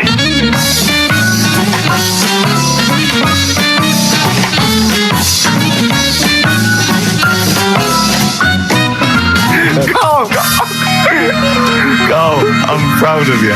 That was getting really quite annoying. I know. What did he think he was doing? What? I don't know what you tell these people. I mean, you don't get their permission to play this out, do you? You just don't tell the them. thing is, right, I sort of told him what it was about, but we won't say who he is or where he works, because it doesn't matter. I just needed to speak to someone who knows. I know the fact that you were trying to get an answer out of him by suggesting that he would be safe, because he could look after jellyfish if he gave the okay to destroy snails. He was getting livid, you can tell. Oh, God. Brilliant. So they've been around a long time, but what have they done? That was great, Carl. Play a record. Well done. Bit of Amy Man. Oh, I'm obsessed with this song, Red Vines. It's brilliant. XFM 104.9, Ricky Gervais, Steve Merchant, Karl Pilkington. Tell us about this monkey, Carl. You're going to love this one, Steve, right? So last week we were talking about how, like, a lad left his family because there was problems at home and that. He went and lived in the wood. He got airy. Right? No. Leave it there, Rick. We haven't got time to go into it. Right, so... That's what happened. And that's what happened. He lived with the monkeys. He went airy. That's what happened. Looked into some other stuff about, like, airy kids and all that. Yeah. Came across this story about a bloke, right, who worked in a zoo. Oh, dear. Right? So... Trouble's brewing. Loving his job and that, but it's quite a lonely sort of job because you don't see many people. You're just dealing with animals all the time, right? So anyway, he gets a bit pally with a monkey because it's the closest thing to a human. Well, that ape is. Right. Yeah, but you can't really go that close to apes. It's dangerous. What do you mean? What type was it? Do you Just mean let him tell the story. Was it a chimpanzee? I reckon it was a chimp, yeah. Yeah, it was You a don't chimp. even know, so it was that's a an chimp. ape. It was a Okay. chimp. Yeah, but it doesn't matter, does it? So he It's the gets story. pally with him. Right, so he gets pally with Well, him. did they go on holiday together? Well, no, I mean, it starts On the off. pool together. It starts off just checking each other out and probably sharing lunch and that together. Yeah. Right. Anyway, this goes on for a while. They're getting on well on that, and then after a while, right, the monkey starts sort of imitating him a bit more and sort of walking upright. Oh, God. Yeah. Right. So he thinks, oh, that's a bit weird. Anyway, they get on really better and what have you. So he thinks he could live at home with me. Because we're getting on the storm. Yeah. Right. So he takes him home, and before Is you this know the it, beginning of Beneath the Planet of the Apes? I think it is. I think you've seen this on video. I'm worried because he's already imitating him and they're moving in together. I'm thinking it's maybe a bit like single white female. Single white zookeeper. Oh, brilliant. right, so anyway, so it's moving in, and it's getting used to sort of the normal human life. He's having a cup of tea in the morning. Yeah. PG tips. He finishes the day off with Oh, dear. Finishes the day off with what? He with doesn't have to move a piano at one point, does he? Finishes the day off with a little brandy. Yeah. What, he pours himself one. Is he wearing a smoking jacket? I'll tell you what, Carl. You're a maniac, mate. No, this is why it attracted me. It's amazing, right? So he's having his brandy and that, loving his life. Next thing you know, he sort of I don't know if he loses it or he gets shaved, but the top half of his body is hairless. Right, apart from his head. Right, so he's got a nice. So it's the opposite of the kid. Well, Yeah, this is what I'm saying. that would happen. Right. Well, hang on, but so you don't know if You don't he's even shaved know. or if it's How did it say? Then the hairless. What? I'll bring it in for you, the story, and then you can see if I've gone wrong. Keep going. Anyway, so this is going on, and he's having a great life. Then the zookeeper starts getting a bit annoyed because he's having a better life than the zookeeper. The zookeeper's in the zoo. This is such So the rubbish. zookeeper's still got to do a day's work. The monkey's at home, he's partying, Well, he's it got gets his to a other point when he chipmates says around. there's no point you coming in to the zoo because the whole reason of you being there was because you're being kept there. Right. And he didn't want to bring the memories back, so he said, you stay at home. So You are you're talking such... Just let him finish. God, I don't know if I can sit here and listen to this drivel. I'm fascinated. It's It nearly sounds over anyway, amazing. right? It sounds extraordinary, Carl. So he's walking up, right? He's having a tea in the morning, finishing the day off with brandy. Gets a bit out of hand. Only tries it on with the zookeeper's wife.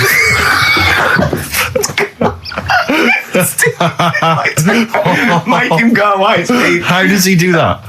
Well, because he's around humans a lot, he becomes a bit of a charmer. And But what is it that he could do to seduce her? Pick fleas out of her? he didn't say. He's But- built. He was built. Yeah, he was well done. So what Listen, about that? what do you mean, what about it, Carl? It's obviously not true. I don't understand how... I love the fact he becomes a charmer. He's got better taste in brandy. Exactly. And he... Oh, What was it that he was doing that seduced her? I don't know. I thought maybe because he was at home more than the zookeeper was. But what would he be doing, I love Carl? the fact that- He's not going to be talking with her. They're not going to be playing Trivia Pursuit. Maybe she liked the silent type. He didn't go into that. He just said that's when the trouble started. Carl, play a record. Right. Is that what Suzanne did when she brought you in? Bit of David Bowie. When's that ever hurt anyone, Steve? Never. Lady Stardust off Ziggy Stardust and the Spiders from Mars on XFM 104.9. I'm Ricky Gervais, Steve Merchant. Karl Pilkington is in the middle of educating me. Then, educate me. Did I tell you the time when the doctor said I was going to die? All right, keep talking. Right, ages ago. Must have been about 15, right? And at lunchtime there was this. We used to have a choice of stuff to do at lunchtime, right? We used to have like a burger place that had an arcade machine in it, right? So we used to go there and play on that and have a burger. Or there was this baker's, right, that my mum worked at, and did great cakes and stuff, right? So she used to like bring some home and that, but she couldn't always bring them home every night because, you know, they'd cost money, and she used to get them for free. And they used to say they'd rather chuck them away than give them to the staff because there's a chance that the cream might be off. Right. Right, so they used to chuck them round the back. So I used to go around the back with my mate and eat a load. Brilliant. Scavenging, eating out of bins. No, it wasn't out of bins. They were still in trays, but they just stacked them up near the bins, right? So this got out. I mean, it used to be chocker. Once the school found out, everybody used to go there, and it'd be like, well, have a cake. Headmaster Chronicle fighting the kids off. Right, so I'd have, like, you know, you just eat, I don't know, 6 jam donuts or something, and then you'd spend your dinner money on the arcade machine. Brilliant. Right? So it was a good afternoon, really, right? So you'd do that, and this one day I must have had 6 or 7 jam donuts, a few Congress tarts. What's the Congress tart? I love them. I can't get them in London, right? So I'd have some of them. If anyone can get a Congress tart for Karl in London, please let him know. So anyway, this day, that was just a normal day. Do you know what I mean? You'd twice a week, you'd have a load of cake. In your life, yeah. Yeah, So normal anyway- day you'll have. Were the frog boys there with the webbed hands and the big heads? So- and the horse in the settee? Yeah. But the day after one of these days, I had really bad cramp in my belly. Right? I was like in agony, could hardly walk. So I said to my mum, You could hardly stagger to the free cakes. So I was in absolute agony. I said, I don't like doctors, but you'll have to get a doctor in because I don't know what it is. I can't walk. She gets the doctor round. I won't say his name, but he said, well, doesn't look like he's got long left. Blimey. So I was a bit like, hang on a minute, I've only had a few cream donuts. Yeah. My mum was panicking. Sure. He went. My dad came in from work. She said, something's really bad with Karl. I think it's serious. You know, the doctor said he ain't got long left. So he said, what? He said that and just left. So she said, yeah. He said, I'll have to call him then. So he called him up, said, what's all this about? You know, Karl hasn't got long left. How long's he got? So he goes, I was only messing. He's just had some bad cream. Can you believe that? Well, the thing is, I like the fact your mum didn't ask any questions. I know. She didn't But go she into doesn't detail. need to. Well, can you explain more, Doctor? No, I got to show off. but she doesn't. She doesn't like talking. I don't want to diss you or your family, but I imagine if I was there, I'd have known the doctor was joking. Yeah. That's all I'm saying. I mean, I sound very arrogant there, but I imagine he went, what's he been doing? Yeah, I had about 6 cream cones. Oh, right. Oh, wow. He hasn't got long to live then. I'll see you later. That's what I think the doctor did. Yeah. I just like the idea your mum just let him go. Yeah. Terrified, thinking, well, I'm not going to probe him. He's that's it then. Dad comes in. Hi, honey, I'm home. Anything happened? The doctor said Carl's going to die and then left. Did he? I'll call him. But anyway, that's why these sort of things fascinate me. So we'll move on to this next one, right, which is brilliant.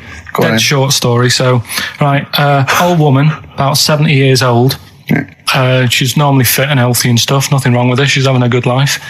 And one day, she goes for a check to the doctor's just to check herself out because she's getting on a bit. He says, take your clothes off and that. So she does. And checks her out. Says, yeah, you're looking good. You're looking good. Turn round. He said, oh, God. He says, you got a tumour on your buttock. Right? So she goes, oh, what can you do anything to sort it out? So they go, yeah, we could book you in for an operation. It's best if we remove this. Books are in for an operation. Operation day comes, strip her down and that. They're all stood round, the doctors. Start to operate. It only turns out it's a pork chop that she sat on 5 years earlier and it had stuck to her buttock. Right, Carl. I can forward you. Serious. Right, okay, Carl, I'm telling you now, I'm leaving. I'm never doing this show again. No, I'm serious. Honestly. You're talking, I've never had such, what do you mean? You couldn't believe it? No, when I read it, I said, I've got to tell Ricky This that. woman had a pork chop stuck to her ass for 5 years, you mental case. Of course she didn't. Kings of Leon, California Waiting on XFM 104.9. Do you know what, Steve? We get emails and, we got our posters up around this show and people enjoy it. But I don't think we get the credit we deserve for picking the music. It's true. Because we're totally unplaylisted, and I don't know if people know about this, that mine and Steve's sort of first passion before comedy is probably music. We're really, we love playing each other sort of records and that. And maybe when we come back, we should do a show where there is no pressure to, like Carl doesn't press the buttons for us, pre-record it, where we just swap each other's sort of ideas for music. It'd be like the Ricky Gervais compilation tape. Well, sort of like, we're not talking John Peel, where we're trying to find obscure Belgian jungle and do demos. It'd be everything from, Kings of Leon, Lou Reed, maybe a bit of 80s stuff that people have forgotten about. Beautiful songs. So what do you think? I'd love to do that, Rick. I mean, genuinely, there's nothing more exciting to me than introducing to someone a song which they then go on and they love and they listen. Maybe they buy the album. But that's something to think about, maybe for later. Yeah. Well, it's like you say, the pressure to kind of come up with some, high caliber chat between each record. It takes a toll. But and that's it's a passion of ours, and we'd love to. But now it's Rockbusters. Bad Time from the Jayhawks on XFM 104.9. Steve Merchant, Ricky Gervais, Karl. We're having a good time. We are indeed. All right, Carl, what you got lined up for us now? Right, well, you've got a choice. Nearly Dead. You can have a bit of educating. Yeah, let's have educating. Come on. Educating Ricky. Actually, can we just clarify what this is? I think a lot of new listeners perhaps aren't familiar with this. It's when Carl looks on the internet and finds a weird story about the double knob fun, and tells me about it. And it's usually not true. Okay. If it is true, I know it already. Go on then, Carl. They're not really weird stuff. It's just stuff that's gone on. That's interested me. That's all it's about, and I educate about it. I should just confirm that we've had a number of emails that say the baby born without a knob and then having one transplanted from a baby that luckily enough had 2 knobs is apparently true. Right, listen. So, I don't question that you could be born with a deformity and get someone's, fingers, knobs. What I'm saying is, it didn't happen with the doctor goes, I'll leave with it. I don't believe it. That baby's got 2 knobs. Exactly. What a coincidence. I bet that little bit of information isn't in there, is it? Sure. That he went out the door, I'm going to get a coffee, came back, bloody hell, hold on, look, here's an extra knob. I found an extra knob. We can put that knob on there. Perfect. Travis, writing to reach you on XFM 104.9. All right? couple of emails here trying to respond to our requests for nursery rhyme related information. Oh, go on. Nikki Williams says that she was at infant school and she had a nursery rhyme book, and in the book, and this may just be the illustrations, but apparently the 10 in the bed in there were small baby monkeys, which you'll be loving, Carl. But again, I suspect that might just be the illustration that accompanied I remember I had a book of nursery rhymes when I was little, and my brother, he was older than me, and I was about 5, so he was about 16. And I remember him and his mate just absolutely cracking up because it said, up Jack got and home did trot as fast as he could caper. He went to bed and bandaged his knob, N-O-B, with vinegar and brown paper. I've since found out that knob is like the old English for head, but I didn't know why they were laughing. Of course. They were just cracking up. This was, whenever one of my mate's brothers came around, he said, "Where's your nursery rhyme book?" And he'd read it to him. Yeah. And it was just the funniest thing in the world. The brown paper and vinegar was a popular method, because didn't Jack and Jill use that? They used something similar. No, that was Jack and Jill. That was Jack and Jill. Yeah, that's Jack when he broke his crown, which obviously, that means his head as well, doesn't it? Yeah. So he's fractured his skull on a sort of like an outcrop of rock. Yeah. And then... is that still used, the brown paper and vinegar? I don't think it is. I don't know, maybe in Manchester they're still using that, I'm not sure. Yeah. Tracy and John Burton say that they reckon a Humpty Dumpty was actually a cannon that used to sit on the walls of the castle in Colchester where they live. That makes sense. Yeah, that would make Sat a lot on more a wall. sense. I had a great fall. The kings couldn't put them together again. So he had... I broke the cannon, or it meant it exploded. Maybe the cannon fell apart. Because people used to get blown up by cannons just doing it wrong, didn't they? Sure. Which is hoist by your own petard. Right. Where that comes from. Right. Coming back and blowing up in your face. So that makes slightly more sense, because you would want to send for the King's Men then. Yeah, and the horses. I think the horses just came along anyway. That was quicker. Sure. The quick King's Men, it took them about 3 minutes, with the horses there in about a minute. So, but I mean, if it blew up, there's nothing I could do. Yeah. So we got to the bottom of that. See, the educational, Carl. See, this is real education. You know what I mean? It's got a bit heavy though, doesn't it? What, Humpty Dumpty? Yeah, it has got a little bit heavy. Let's dumb it down a little bit. What do you want to do? Mary, quite contrary? We're doing Rockbusters in a bit. Hang on a minute. What? Before you even get to Rockbusters, oh, man alive, there are loads more verses to Old Mother Hubbard. Are there? I'm going to digest these while we play the ads, and I'll see if there's any salient information I can give you afterwards. Brilliant. Moving on, what's the next one? Would she be able to breastfeed? Yeah. And she'd be able to do it standing up while he was on the floor. Talking to nipples. Hey, come on. There's a lovely juicy pair over there. Okay, I think that's the last show. People should actually phone in and speak to Carl and try and convince him. forget that. Yeah, what's the number, Steve? Forget that. We haven't got time. Yeah, he hates answering it. We'll do it during the record. Leave it. Phone in if you want to speak to Carl, if you know the number. Call in, try and convince Carl to kiss a little nipple. Don't want to.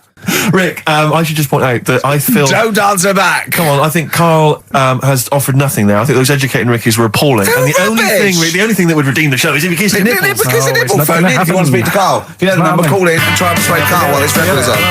We'll answer the phone. But it's ringing. Phones are still going mad. Answer one. Just put with someone out. Kings of Leon, California, waiting. He was rude. He's so rude to people. They phone up and they say, "Oh, kiss his nipple." And he goes, "Yeah, all right." And he hangs up on them. Answer the phone. To say to Put them on air. Answer the phone and be nice to whoever it is. Be nice to them at least. Putting people on the air. Hello. Carl, Yeah. Speak to Carl. why don't you speak about that human monkey that was on the other day?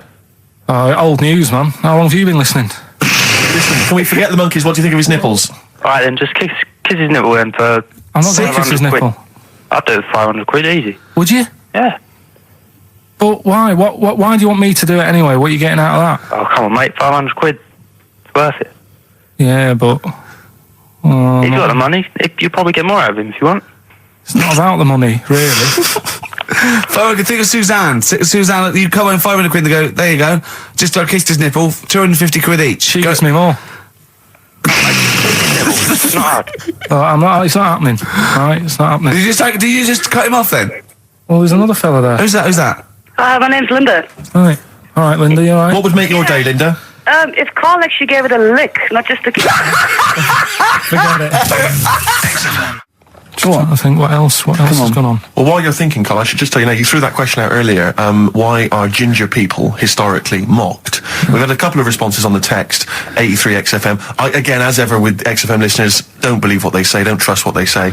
But one of them... Have we got any respect for anyone in the world? get back to you. Pete in Tooting, now again I think this is nonsense, he claims that the reason ginger people are disliked is because Judas was ginger from the Bible. I don't know where he's come up with this idea. No, I've heard that. But I mean, are there a great many people from, you know, the Middle East who are ginger? Well, that's probably why he stood out. Sure. And he was probably fed up, and he thought, I'll get him back. Yeah. Maybe... Unless he had his hair dyed ginger when he was on the witness protection scheme. What did Which he presumably do? he had to go into after it all came out in the book. What did he do? What did he do? He stitched him up, didn't he, to the Romans, didn't he, Judas? Didn't he do it for 40 pieces of silver or something? I'm not big on the Bible, but apparently... Incidentally, if you'd like us to stitch up any kind of messiahs for 40 pieces of silver, just get in touch, 83 XFM. We're willing to do that for you as well. But that's one explanation. There's another one here, which is, again, I don't believe this for a moment. It says, ginger people get a lot of stick because in Elizabethan times, people with ginger hair were told that their mother had slept with the devil. And that was why their hair was ginger. So there's two options. Maybe if you've got some more, you can any more spurious thoughts, then get in touch. The Pogues, rainy night in Soho. I hope there isn't a rainy night in Soho tonight, Rick. I'm sure you're one of those who agrees with me. Listen, we just had an email here from a guy called James Lee. He says, "Hi, just writing a bit of info on the scientists in Antarctica. I'm a scientist who's just come back from one of the Antarctic bases called Haley. There are 15 people staying there over the Antarctic winter. The scientists are looking mainly at the atmosphere, things like the ozone hole and meteorology. Right. I think there are 6 scientists staying over the winter, as well as a doctor, electrician, mechanic, and a carpenter, and so on." And so he's saying they do listen. They have the internet, so they maybe could listen to the show on the internet. And if you get the chance, say hi to Francis, and the rest of the winter is for me. Yeah, sure, no problem. Yeah, thanks, James. But yeah, there they are. That's what they're doing. That's what they're up to. But why are they asking you for a message though? When I mean, have these people got families and that, or are they convicts, or...? No! What do you mean? Of course they probably do get messages from their family. Well, why are you doing one for one? Is that... I mean, do you know, like, you see it in, like, Porridge and stuff like that, where if someone's in prison and no one visits them, and they sort of look a bit fed up and that, is this message that you're doing for like, people who don't get a letter in the post from... Brilliant. So they put this on the shelf until someone doesn't get one. All right, Hargreaves? Yes, sir, I didn't get a message today, sir. You have got a message, Hargreaves. I've what, sir? Hargreaves, you have got a message. Really, sir? From Ricky Gervais. Really, sir? And I give it...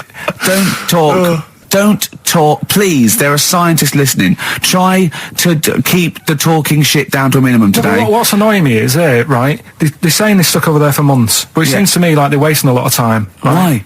Well, you're saying they probably watch DVDs. They're saying they've got internet access. Yeah. Yeah? Well, I'm wrong. Listening to messages, get the job done and go home. Well, then we don't have to tell them anything then, because they listen to the internet. If they've got the internet, then, yeah, it's a waste of time. Good point. Play a record. Well, hang on, before that, here's a good point. You've had a long time to research what's been going on in the world. We just had an email here from Nicholas who says, why haven't you told them about the recent Pig Olympics that just went on in China? You've missed that one, Carl, once again. Who won? XFM. Anthony and the Johnsons. Isn't that beautiful? Interesting. Hope There's Someone on XFM 104.9. I'm Ricky Gervais with me, Steve Merchant and Karl Pilkington. Well, Karl, more revelation. We were talking about it last week, but Karl brought it up again just now. Didn't want to go to the doctors, didn't want to have a full sort of body checkup that may save his life, because he saw on the website they do a test where they have to insert a finger in his arse. Oh, don't tell me about it. Why? Don't put it on the website. Just we look at your heart. Yeah. Check your blood pressure out. Yeah. And then they could just do it quickly. Could just sort of say, right. How do they do it quickly? No, but what I'm saying is, it's worse, isn't it? Going in there, knowing that. I mean, they've got it on the website. So you're on the journey on the bus thinking, in about 20 minutes, I'm going to have a finger up my arm. But they're doctors. Yeah, but just they're not doing it for a laugh. They're not filming it with a two-way screen. They're not putting on boxing gloves so it hurts more. up. Oh, his prostate's all right. Out again. I'm just saying in the day, the sort of... Do you think they're in the pub going, here he comes? It's Pilkington, I had my finger on his arse today.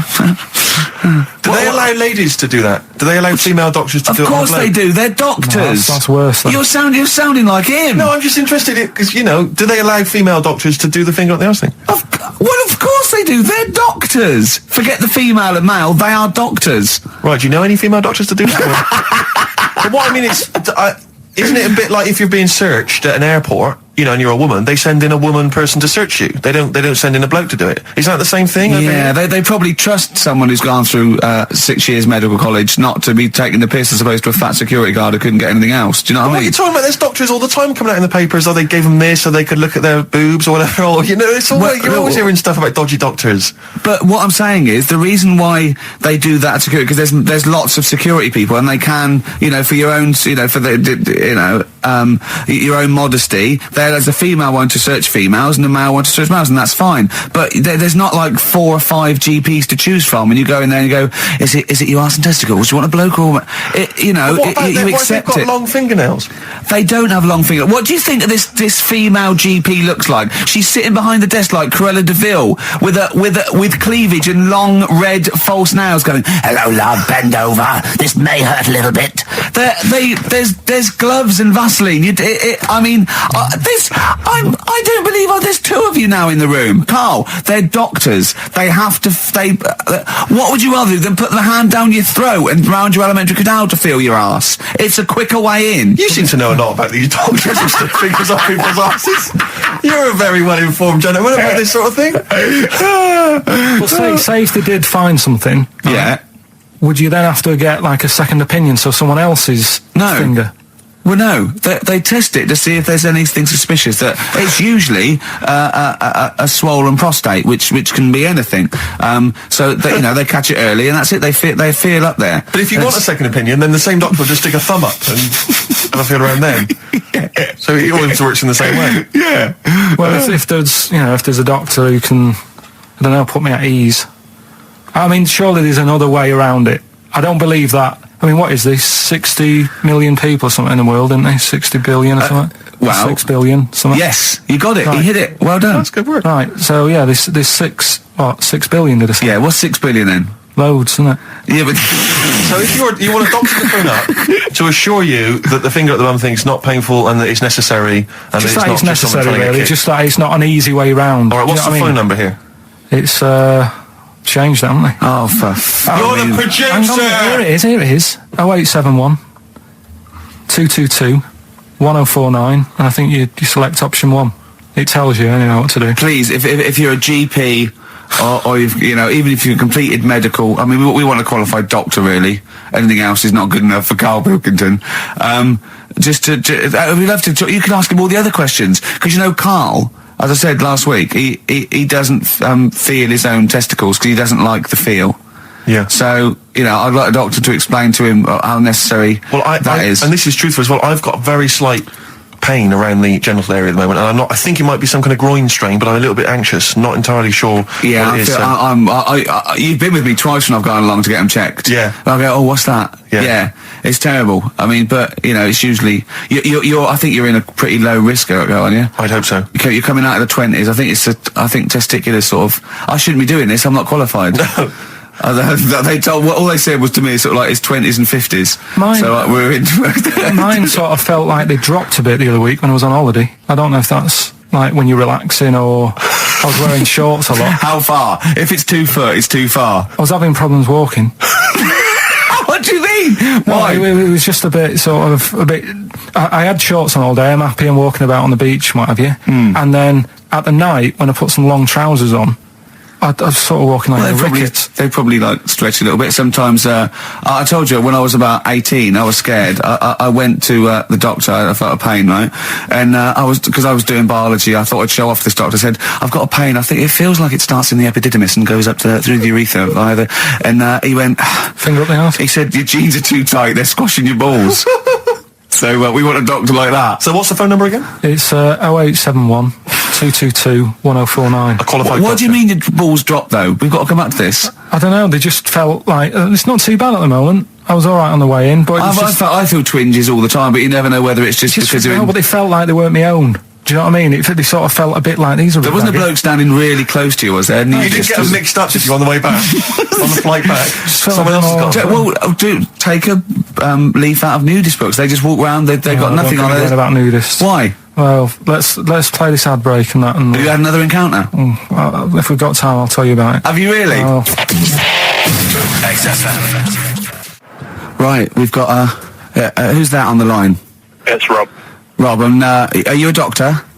I'm a final year medical student. I'll be a doctor in 2 months, touch wood. That's close enough, isn't it? Yeah. Excellent. So, where do you study? Do you want to give more details, or do you want to remain anonymous as you're calling in to I study at Barts Hospital. All right, great. So, why do GPs sometimes put their finger up a man's anus? To see what's there. You know, if you've got hemorrhoids, if you've got an enlarged prostate, you know, it's either that or they stick up a big tube and have a look up with a light. What? And it's easier to do that. Now, are you dumbing this down for us, or are you going to fail your medical exams by saying stick up a big tube with a light? I'm dumbing it down. Okay, come on then. We're all intelligent people here, and Carl. So you tell us what's that called? It's called a sigmoidoscope.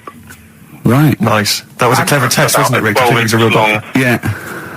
12-inch long tube that they can put up there. So, Carl, would you prefer that or a finger? Well, so do they sort of do the finger first, and then? I mean, at what point do they say, "Hang on, we need a light here"? I mean, it's normally if there's something wrong. But so if I go then, say if I go to this Wellman clinic, right, and they go, yeah, the art's good and that, yeah, finger, there you go, and then they go, hang on, I'm going to go and get me light and tube. I could start worrying then because they've sort of found something. And they're not likely to go straight in with the tube. They'll probably send you off some tests first. But Carl, there's nothing.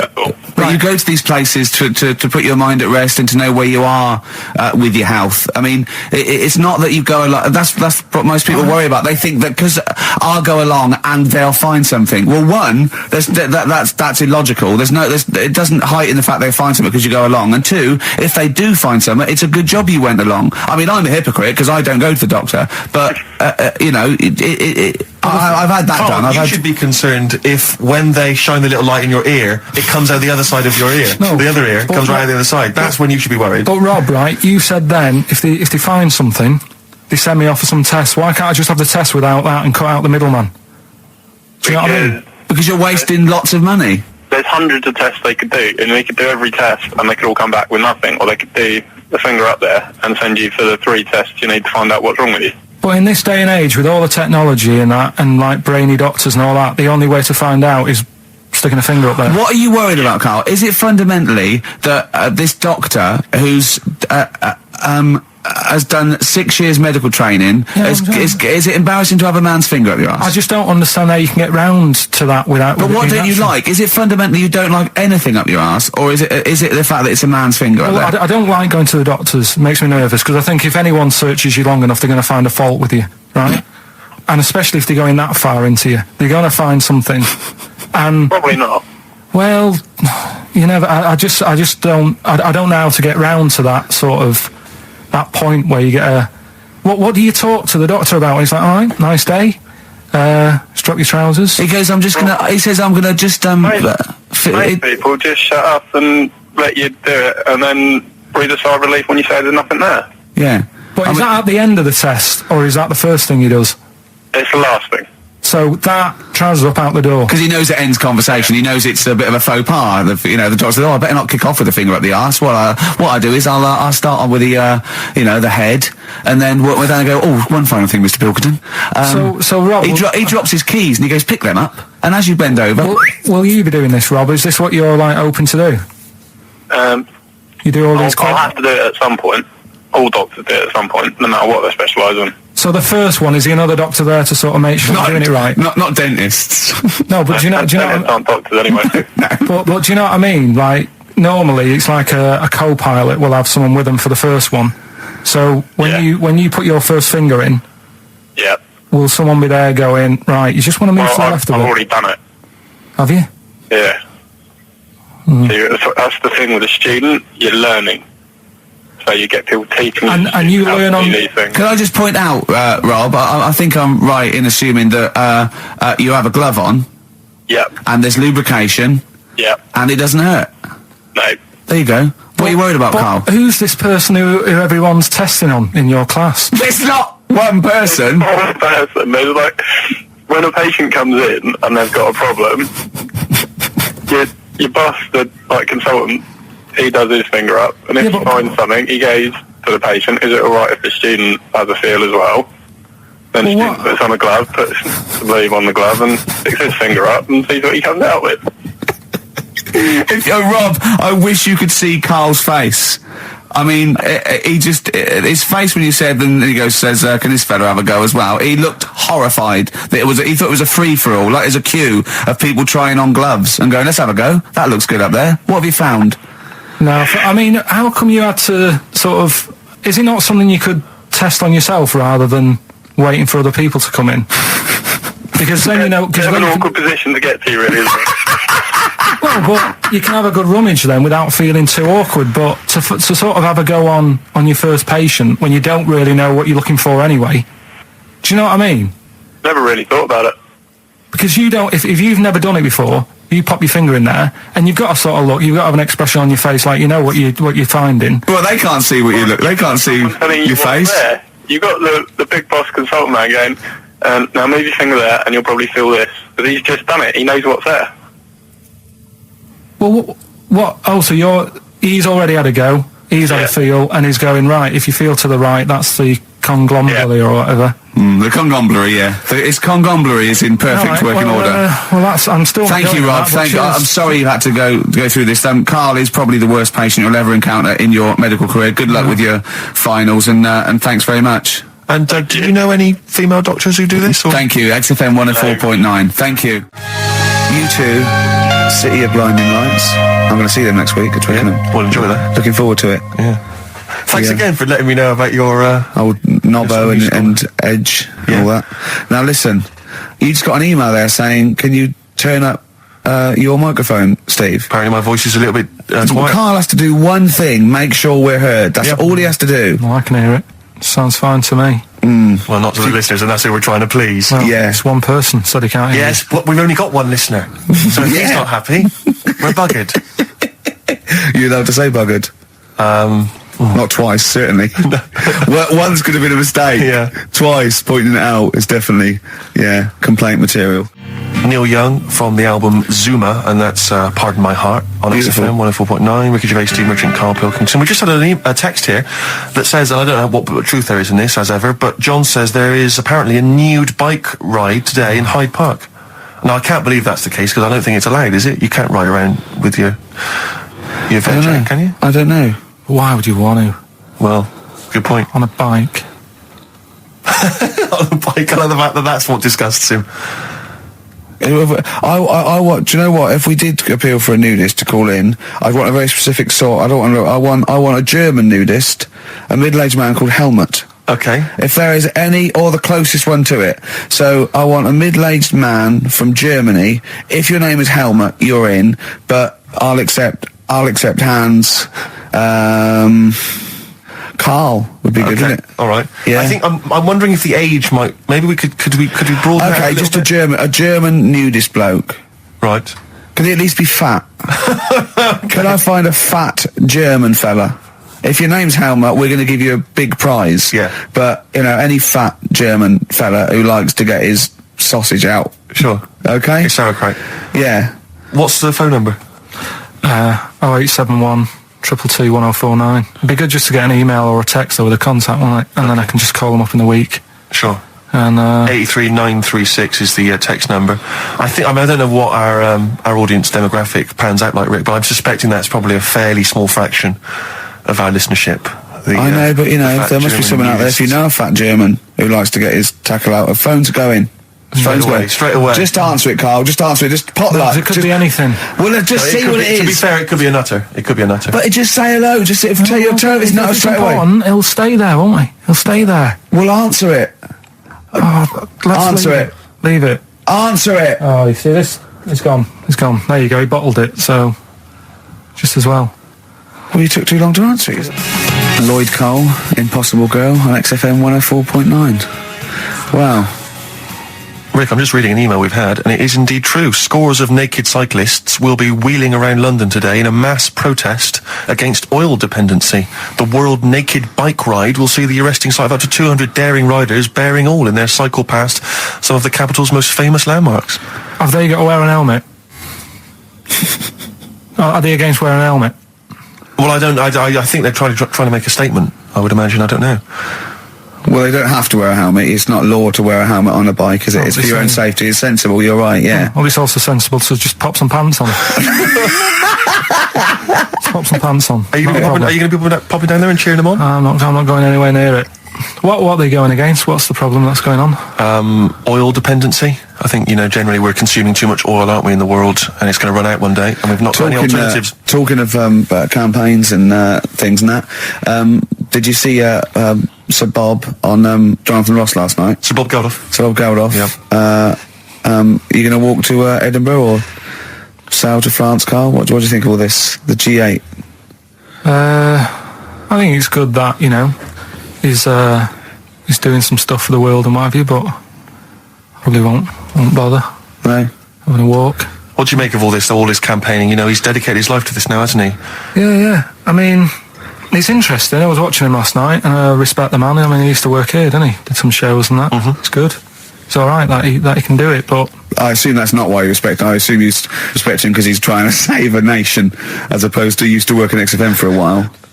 Yeah, I know, but I'm just saying it's good that he's given up a lot of his time to try and save the world and that. But there's a bit of me that's kind of like, is he wasting his time a bit?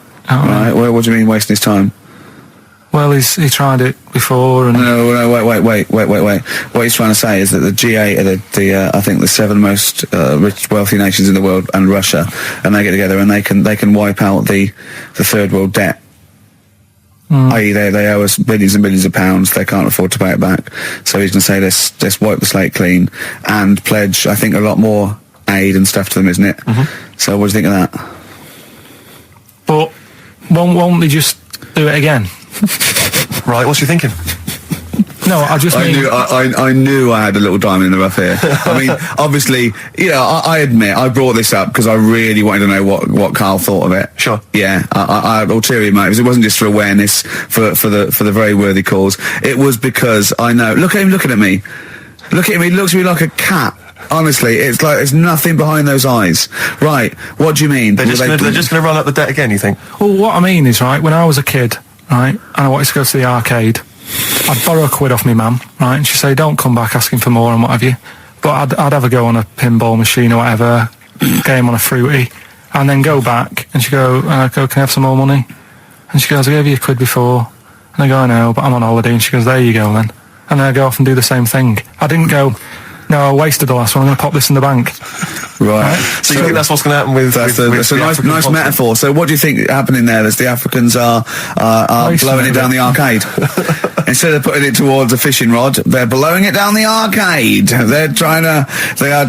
I'm trying to win a watch. Look, I've got 100 goals. I think this thing is dodgy. Yeah. I'm trying to win a fluffy toy. Bob's saying you're never going to get the Snoopy. You're never going to get the Snoopy. It's always going to fall out of the little claw. It's rigged. The claw is not strong enough. Yeah. Do not waste it. No, Midge. Midge, you have to write a song. Write another song, mate. They've blown it down the arcade. Brilliant. So that's your genuine logic, is it? Well, I just don't know... if they put me in charge of it, I don't know what I'd do. I just think it's a... Could I just say that will never happen? No. Could I just say to London, and anyone listening on Saturday, don't worry, Carl is not going to be put in charge of G8. It's not going to be him, Blair Chirac. That would be a joy if it were. That would be amazing. Well, I've got another food-related item here. Now, Carl, I got a little email via my agent sent from someone here, okay, so sent from someone at XFM, okay, and I won't say it was, she just said, I thought this might be good for Ricky to use on Saturday, and obviously what happened is Suzanne has sent you an email in the week, it was Wednesday, and you've returned it, but I think you've returned it to the wrong email address. You returned it to someone here who, of course, immediately forwarded it to my agent for ridicule on the show. Don't panic, it's nothing that bad, okay? It's an email from Suzanne talking about your tea that night. Was Suzanne out on Wednesday night? Was the an England game, something? Yeah. So you were alone. You were home alone, were you, Wednesday night? Yeah. Did you enjoy your meal? Was it a quiche? Go on. Right. From Suzanne to Carl. Take the quiche and put it on the baking tray. Cook for 30 minutes on 190. Take lettuce and put on plate. Take 3 tomatoes, wash and chop into quarters. Place on lettuce. Take an avocado, chop in half. Remove the stone.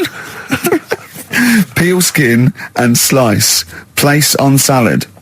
Put salt and pepper on and a dribble of olive and balsamic vinegar dressing. Right? In brackets, small bottle behind the cafetiere. Right, in case he's reaching for bleach. Yeah. That's it. Should have put everything else away. Right? Then sprinkle a smidge of parmesan on top. Remove quiche from oven, cut into quarters and put on plate. Eat. Oh, wow. Does she have to do that every single time she's out? No, it's just that I'm not that good at cooking, right? And to be honest, that was a lot of hard work. I didn't bother warming it up. And I did without the avocado. Why? Too much messing about. He didn't even do that with instructions. It was too much. But yeah, I'm not that good at cooking. And Did you genuinely? That's not cooking though, is it, Carl? That's heating up a slicing. quiche. That's cooking it is making the quiche. Yeah, but I'm just. Could you have figured that out? If she had left that note for you. Why did she have to tell you what the olive oil and balsamic vinegar was? Because I've put sort of cooking oil on my food once, and I said, oh, it's a bit. It's ever since, right? Years ago. I'm gonna die. Years ago, leaving Mr. Magoo at home. It was ever since I put sausages in the toaster that. What do you mean? I nearly set the flat on fire. Because do you know, like when you're grilling food in a pan and all that? Yeah.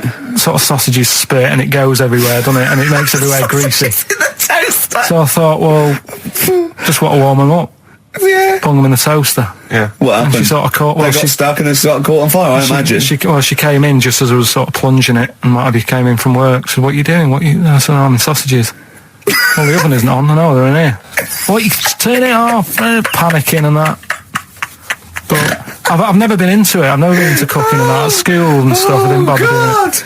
Oh, every time Suzanne comes home, she must think, please be the house still there. Yeah. Please not let me hear a fire engine as I come round this corner. Oh, God. She comes and goes, oh, God, thank God. I bet she's always happy to see you when she gets home and you haven't burnt the place down or introduced some howler monkeys or something. Unbelievable. What I find extraordinary is there are people who are in sort of care in the community who don't need instructions on how to prepare food. Oh, they do. They can do it. Yeah, you show them once. Yeah, they they've learned it. Whatever you do, don't put sausages in the toaster, Johnny. Do you know what I mean? Yeah, and they've learned it. They don't put sausages in the toaster. Yeah. What did they put their fingers in? But, yeah. Landed Ben Folds on XFM 104.9. We've had an email, Rick, from Simon Whittaker. He says, he's throwing the question to Carl. Have you seen the video for that Ben Folds song where there's apparently a monkey working the sound desk and shifting the piano? So, yeah, you want to check that out. Talking of monkeys working the sound desk, we've also had a lot of emails directed to you. Yeah, a lot of emails directed to you, Carl, asking if you saw this programme that was on in the week. I think I didn't see it. I think it was called The Strangest Village in Britain. Yeah. Did he watch it? He called me 6 times during it. Of course called me 6 times. Now, just explain briefly what this was, because I didn't see it. Well, it was a sort of an experiment. I think I can work out from the sort of 70s, and it was sort of run by, from what I can make out, mainly sort of German Christians. Right. And what it was people with various disabilities or mental illnesses, Down syndrome, autism, bewildered, and they were living normally in the community. And there was 300 people in the village. Half had some sort of problem, mental problem or disability, and the other half were sort of carers. And I mean, it was very, very strange. And where is this village? It's somewhere in this. It's up near Whitby, isn't it? Yorkshire, Right. Okay. But he called me. At various points. We were watching that. And just started off. He went, "Geez, if that's the beginning, what have they got coming up?" Then there was two fellas, and the phone rang, and it went, "What is going on?" And it was two blokes who had created their own language, and they were going, "What about it, law?" And you go, "What about it, and it was an interesting program. I love documentaries like that. But what made it twice as good was that I knew that Karl was getting confused. Yeah. There was one bloke that went round interviewing people, and he'd just have a string of questions, and he'd go, "Have you ever had curly hair? What's your favourite animal? Have you ever seen a badger?" All right. And Karl was getting stressed. It was stressing me out. Because he was trying to think of the answers quickly enough. He was sort of saying, do you like mosaics and that? And I was like, "Oh, do it." And the next question was coming in. It was like Mallet's mallet. Do you know that sort of that word association thing? I was stressing me out. But he said he wanted to go there. He actually said, "Could I go for a holiday there?" And I went, "Well, I doubt that. I don't know. Maybe you could go on a visit." That would be great, wouldn't it? For Karl to walk in there. But the thing about it would be like Karl would be the ruler. He'd be the king. It would be that in the kingdom of the blind, the one-eyed man is king. I mean, he would just dominate. I don't know. There were some of them were quite clever. Really? Yeah, I don't think I think he'd probably be average. I don't think he'd. Okay, he'd just blend in. No, I don't think he'd shine. Because a lot of them were quite good at some things right now.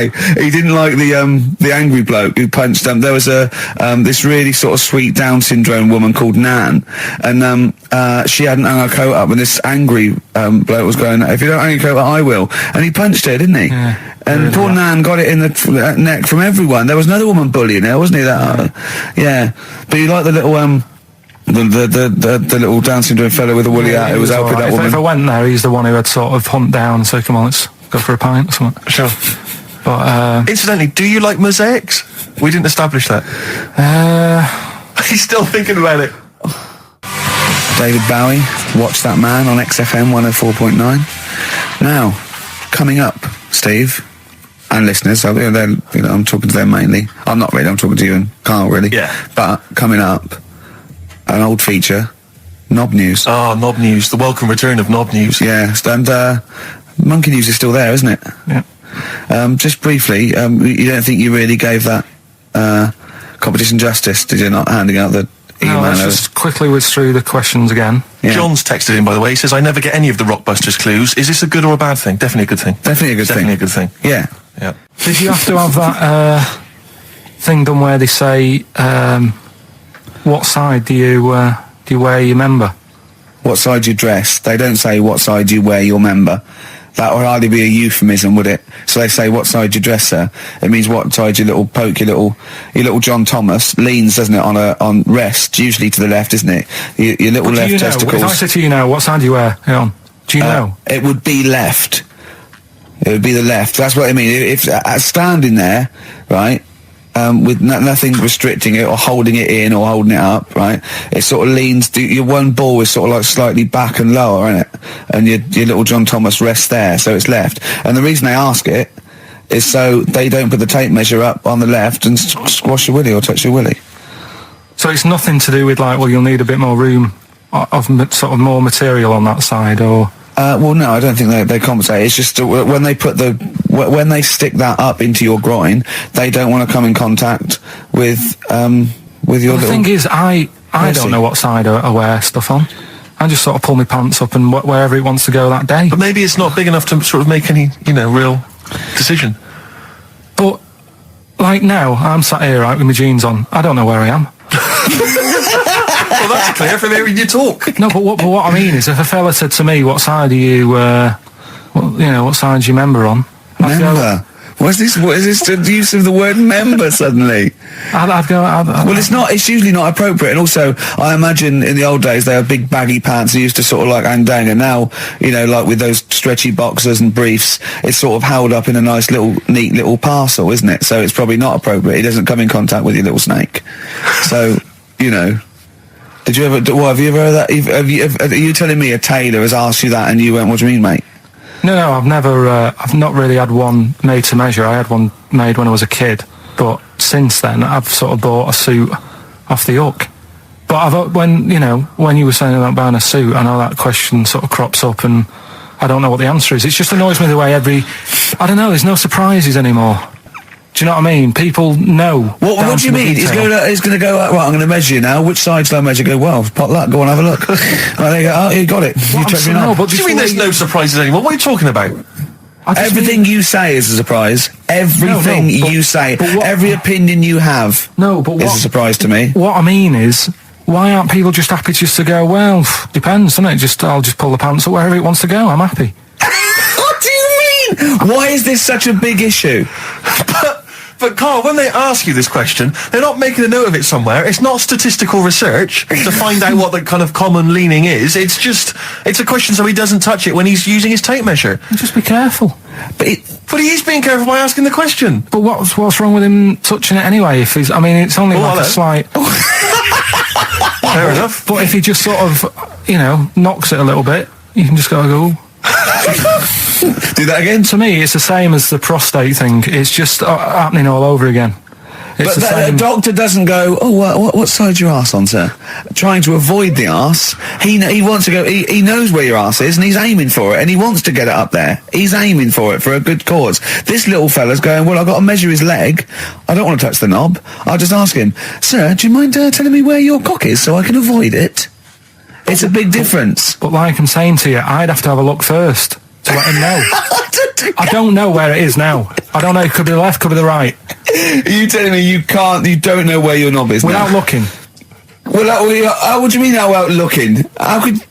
Well, you're saying it as if like... Should we have a guess? Well, have a look and tell us where it is. And what are you wearing? What sort of pants are you wearing? I've got my jeans on. But you got pants on underneath them? Yeah. What are they? Briefs or boxer shorts? Boxer shorts. Boxer shorts. Well, it's probably free, but the jeans are probably strict in it. I think it's probably either in the middle, dressed in, or just slightly to the left. Have a look. We'll tell the listeners after the break where's Carl's knob. It's a good competition. Oh, brilliant! We've got to send this to the Sony Awards people. XFM. Run Snow Patrol on XFM. Well, big question. Where was Carl's knob? That's what people have been hanging on for. Yeah. Where was it? Well, I can't believe people have been texting in. Hey, well, guessing where it is. People saying, is it in the middle? Is it in the left? It cost them 10p. It cost them 10p to find out. Just wait, I'm going to give out the answer. You don't win anything, right? Like, strike it lucky. Right? Bottom or middle? Right. It was to the left. Oh! Yeah.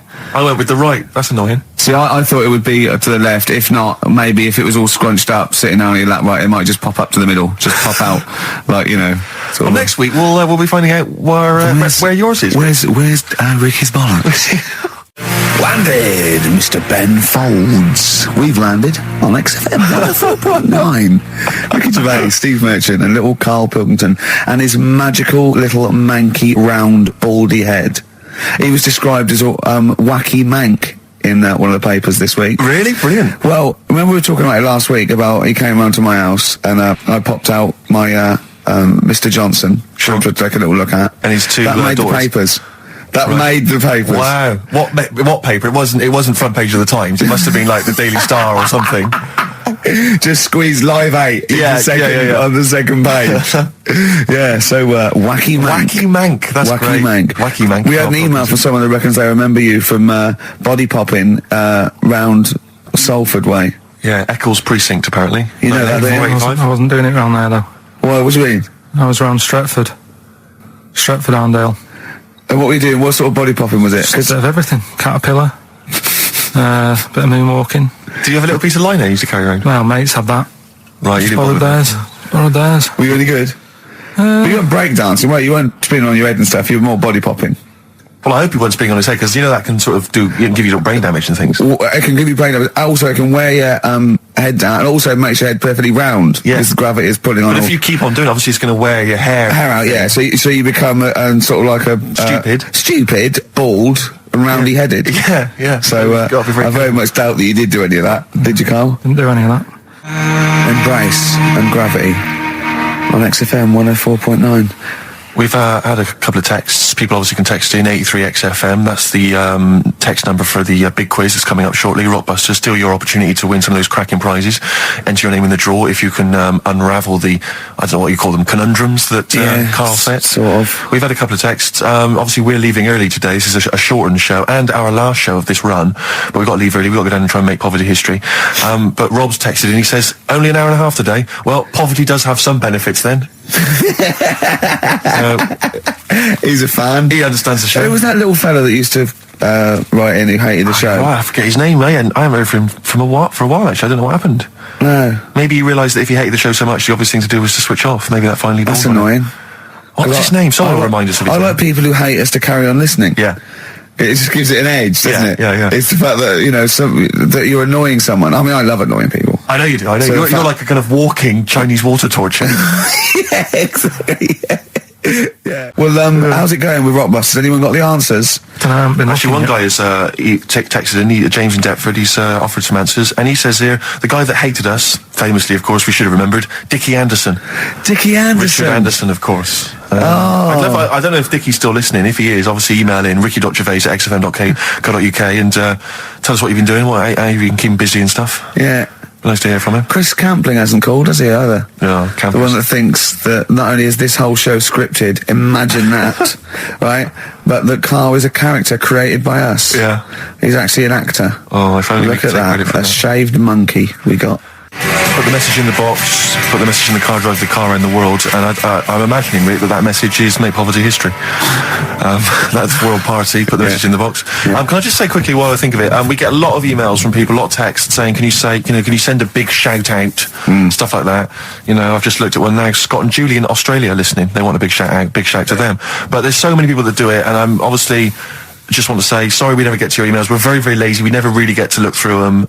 But we obviously do appreciate you emailing in, texting in, stuff like that. And also, can I send a big shout out to my grandparents, who I believe might be listening on their new digital radio? They're pretty high tech. Very nice country. Yeah. Are they the merchants of Bristol? Merchants, yeah. Props to them. Props to them, yeah. That was the record before us, and here we are, pre-recorded, because we did this a few weeks ago, because we're not here at the moment, are we? We're away in that. I'm Ricky Gervais, with me Stephen Merchant. Hello there. And Karl Pilkington. Well, he's not actually with us. He'll be in some of the best of clips that will be coming up shortly. Yeah, this is just us, isn't it? This is just us. We did this, when did we do this, Rick? A couple of weeks back. Hold on, what is it? It's the 27th today. Yeah. I enjoyed Christmas. I loved Christmas. I love Christmas. I had a great time. What did you get? Loads of presents. So did and I. I'm glad they made it to number one. I'm really glad. Stroke, he, she. Yeah, I'm really glad that the pop idols, Cliff Richard, Westlife, made it to number one. Bo Selector. Yeah, just delete that. Okay, well, we're going to play some of the best of, some of the greatest moments of the last 3 weeks.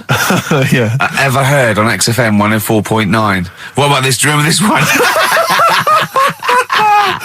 Oh, which one is it? All right, so here's the first bit. What sort? No. The Pope. Yeah. What semi-precious... Sorry, Mrs. Robinson, we're going to have to let you go. Yeah. Go on. You are the weakest link, Carl. Goodbye. Yeah, go on. The Pope. Yeah, the Pope. Yeah, we've got the Pope. Yeah, that's not strictly a question. He wears a... He wears a Desmond's hat. He wears Gorblimey trousers. Yeah. Does he live in a council flat? Yeah, he lives in a council flat. He wears a semi-precious stone. What's the stone? The Pope wears a semi-precious stone. What is the stone? You mean, what is it called? Yeah. What is it called? What, is it got like a kind of papal name? I think it's like, is it a 18-carat one? So we got to try and get the carrot yeah, of the Pope's big diamond. He calls it Dennis. He calls it Dennis the Stone. Do they want do they want the type of gem it is, like or is there some kind of papal name for it? Or do they want it like the Rosetta Stone, or I don't know. I can't actually. Play a record. Play 2 record. Let's not. Where's your head at? Basement Jacks. Right, okay, let's get this right. Have we knocked this on the head then? Is this not happening? Oh, here he is. Look. Here he is. Come in. How have you... Oh, God. I don't believe that. Oh, that's pathetic. I do not believe that. That's absolutely pathetic. Now, they won't believe this, will they? No. Right, No. if I say that Jonathan Ross just got his massive member out, and he is a big lad, come and sit down. I've got your tickets, Mr. Gervais. Thank you. What's going on here then? I mean, why are you dropping off tickets? Well, because, you know, in the spirit of the Comedy Awards, we like to have the rising young stars of the British Comedy Awards. That's right, and that's me. Well, we couldn't find any this year, so we've asked Ricky whether he would sit in the rising young star seat, and I wanted to deliver the tickets personally, so there's no excuses if he doesn't turn up later. Yeah. I always suspected that you were sort of pretty well endowed. Yeah. And now we've seen. You know, it's on webcam. That was just one of my cocks. That's the one you're wearing today. Didn't we? Don't say that. No, This is meant to be the happening young station. What's going on? No, you can't say stuff like that. You can't. Just careful what you say. Look after Julian Clary. 10 years in the wilderness, and he comes back in the personalised. 10 years in the What wilderness. happened to you? That's Jesus you're thinking of, isn't it? Just because you're on everything at the moment. I walked in here and I came in there and I thought this is the young happening place, and what do I see in here? 3 old men sitting. What are you talking about? I'm only 28, 27. You all look, you're wrecked. You all look wrecked. Well, that's because we're always partying. I was looking for some youngsters. Where's the youngsters? I wanted to see some tight leather pants. I wanted to see some foxy chicks hanging on you every word. What is it? It's a bunch of old blokes on a bloke up there washing up in a sink.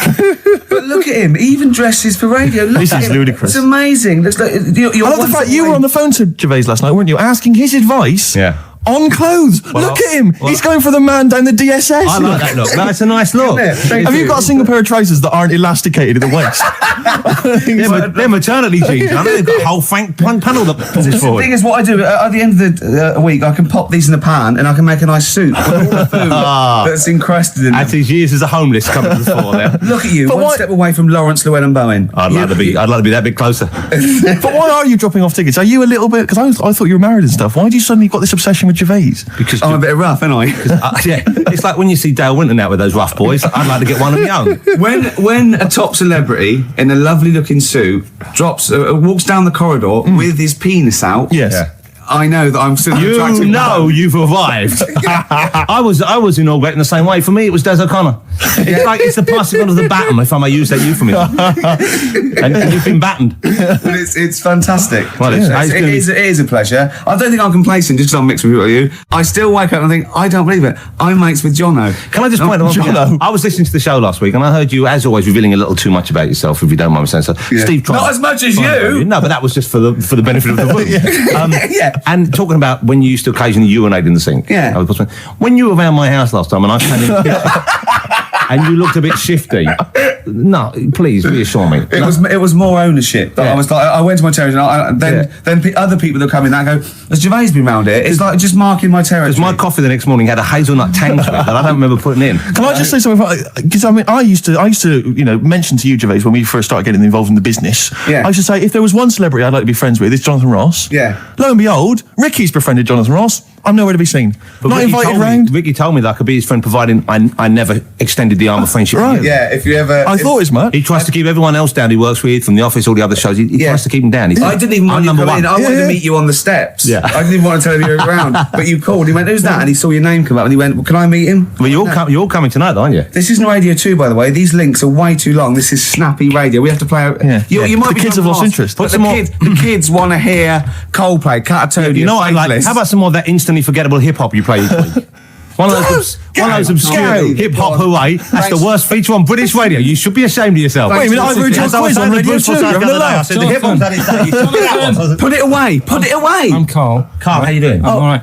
Got a question for you. Right, man. Got a question. Yeah. The Pope. Yeah. What semi-precious stone does the Pope wear? That is easy. Go on. Topaz. Is that the right answer? I don't know. I might have wrote it down. I'm really sorry, Jonathan. It's not what he publicly admits to, but I have to know because I was hanging out with him at the Groucho one night and he was saying, oh, look at this, look at that toe bench, go and buy that, look at that. Vatican City. Look at that, we can make a nice ring out of that, he said. Didn't go anywhere, but thanks for asking. I better go, I've got to go and buy some winkle pickers. Thank you very much. Okay. Enjoy Nice to meet it. you, Stephen. Carl, I wish I could say it'd been a pleasure, but actually it was quite creepy. See you later. So we just had a text here that says, I don't know what truth there is in this, as ever, but John says there is apparently a nude bike ride today in Hyde Park. Now, I can't believe that's the case, because I don't think it's allowed, is it? You can't ride around with your veg, can you? I don't know. Why would you want to? Well, good point. On a bike. On a bike, I like the fact that that's what disgusts him. I want. Do you know what? If we did appeal for a nudist to call in, I'd want a very specific sort. I want a German nudist, a middle-aged man called Helmut. Okay. If there is any, or the closest one to it. So I want a middle-aged man from Germany. If your name is Helmut, you're in. But I'll accept Hans. Karl would be good, wouldn't it? All right. Yeah. I think I'm wondering if the age might. Maybe we could we broaden. Okay, just a German nudist bloke. Right. Could he at least be fat? Could I find a fat German fella? If your name's Helmut, we're going to give you a big prize. Yeah. But any fat German fella who likes to get his sausage out. Sure. Okay. It's sauerkraut. Yeah. What's the phone number? 0871 222 1049. It'd be good just to get an email or a text with a contact, wouldn't it? And then I can just call them up in the week. Sure. And 83936 is the text number. I don't know what our audience demographic pans out like, Rick, but I'm suspecting that's probably a fairly small fraction of our listenership. I know, but there must be someone out there. If you know a fat German who likes to get his tackle out, phone's going. Straight away. Just answer it, Carl. Just answer it. Just potluck. it could be anything. Well, just see what it is. To be fair, it could be a nutter. But just say hello. Just tell your turn. It's not straight away. He'll stay there, won't he? He'll stay there. Well, answer it. Answer it. Leave it. Answer it. Oh, you see this? It's gone. It's gone. There you go. He bottled it. So, just as well. Well, you took too long to answer it. There's a vicar in Australia who started sort of doing his services and all that in nude. Hot, isn't it, out there? Yeah, where do you get the churches aren't. Churches are pretty cold. It was on some website. Of course it was. Yep. Just saying about a vicar and that who's there's a lot of nudists and that who want to get married. Do it, don't mess about with the wedding dress and that. Just snip up. Isn't it? Well, I suppose it's so. I suppose if you believe in God, you believe that that's the way to be, innit? Because Adam and Eve and that. Yeah, but then in Adam and Eve, the shame made us dress up, didn't it? Yeah. Eating the apple and things. Yeah, but God didn't want that, did he? No, he wanted to see it all. He was loving it. He was having a whale of time getting a life full of all of that, and then the snake said, cover yourself up. Stitched him right up. The brilliant Blur, Out of Time on XFM 104.9. One of my favourite singles of the year, and that's another thing. We'll be playing our favourite singles of the year, as well as our favourite clips of our own show. Rick, I imagine if people have got a bit of Christmas money, they're wondering what they can spend it on. Office DVD? Well, other than that, these guys have got some ideas. What, adverts? Brilliant. Ooh, those boys can rock there. That's the Guns with All Their Roses and Sweet Child of Mine. On XFM 104.9. I enjoyed that. Yeah. That was good. It rocks. I hope the audience was playing it loud like us. Yeah. Ricky Gervais, Steve Merchant, Karl Pilkington. Well, look at him yawning. How rude is that? Carl, what's wrong with you, man? Have you been up late? A little bit. Girlfriend was away, wasn't she, yesterday? Yeah, I always have a problem with that. I always have, because you don't go to bed, do you, early? Do you know what I mean? You sort of think, I just always find that thing that if, you're used to living with someone, one of you will go, let's go to bed, then you'll go, all right. But when you're on your own, you go, you just forget to go to bed. I just stay up. Okay, stop eating now, Carl. You've ate all the food, that's just a plate. All right, okay. Yeah. No, I stayed up and watched, there was a thing on about Dracula. Right. What, Dracula? And I found a flaw in it. Go on. Not the fact that he's the living dead and and drinks blood to stay alive and he doesn't reflect. And he can turn into a bat. Well, and you can go on. The mirror thing, you can't look in mirrors, can he? Well, he can look in mirrors, but he can't see himself in a mirror. Yeah. That still doesn't work. Go on. It doesn't work at all, Carl. It doesn't work Go anyway. on. Well, centre parting's always really neat.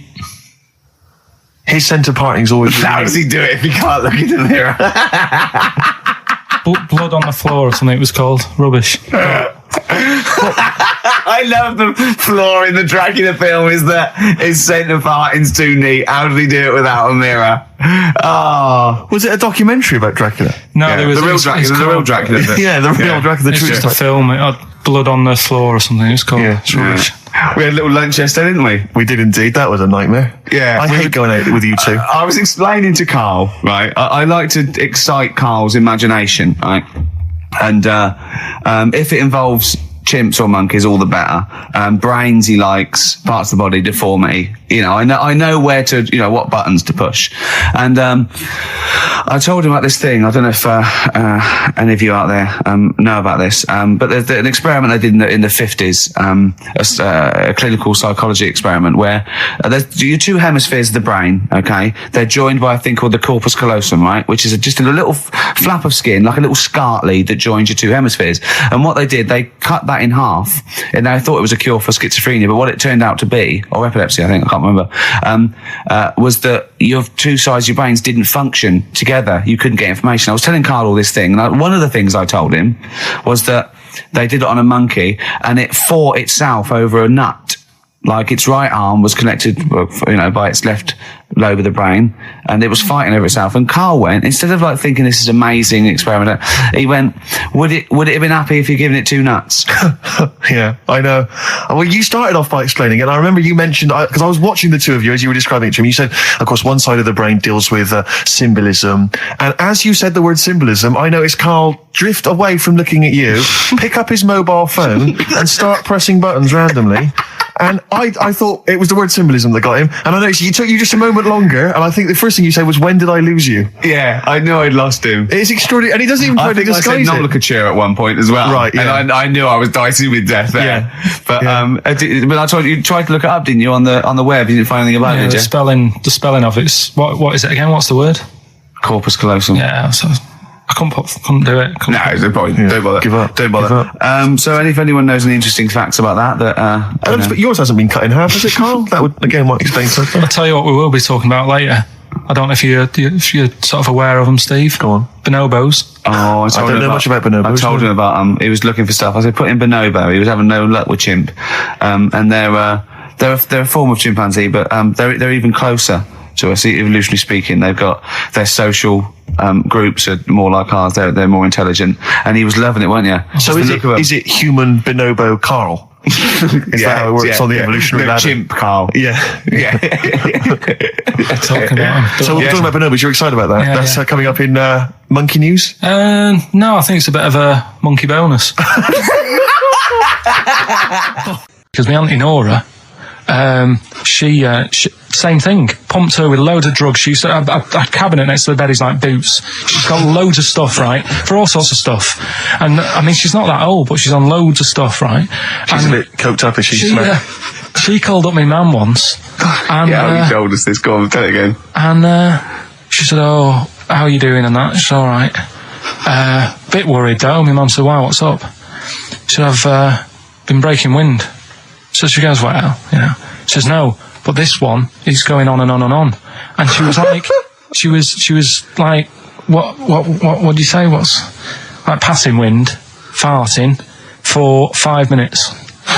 one thing, not like, you know, trumping and then nothing. Yeah. Continuous drone of a fart. Yeah. I don't think she had. How big was she? She must be the size of a barn. No, she's not that big. She's good for her age. No, but I mean, quite slim. No, but fighting for 5 minutes. Where's all the gas? Was she circular breathing? Was she sucking it in with her mouth? It was just, I don't know that much about it. But she called up my mum.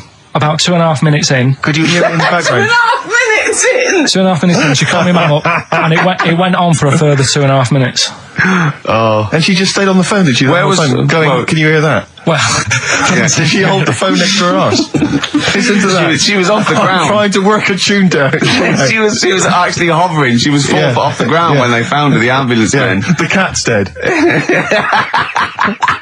Don't light a match! Don't light that cigarette! Yeah, it's like that advert. The kids come home from school, switch on the light. Yeah. Then they see Granny hovering, turn the light on. Be careful if you have an elderly woman at home. Yeah. Drugs make you fart. So that's what I'm saying, you know, just let these people... What are you saying? No, what are you saying? I'm saying let people enjoy the life they've got left. No, you're not. You're saying don't put them in hospital, leave them at home to die. No, I'm not. Give them a Rubik's Cube and let them die. That's what you're saying. Yeah, I'll tell you something now, right? Steve, I'll tell you something. I didn't want to do it because it brings the show down, but she did die. Who, the blue-handed lady? Yeah. How do you know? Because I said to my dad, how's the woman next door? She said, oh, she went last night. They've got an old fella in there now. God. So, there you go. So, wouldn't it have been better to leave her at home where her friends and family can call and speak to her, even nip-dap round if they want, you know, with a cat, I imagine. No, it's definitely a cat now. What was that cat's called that you imagine? Probably, I'm seeing like a big ginger one, so I don't know, something like, I don't know, maybe ginger or whatever.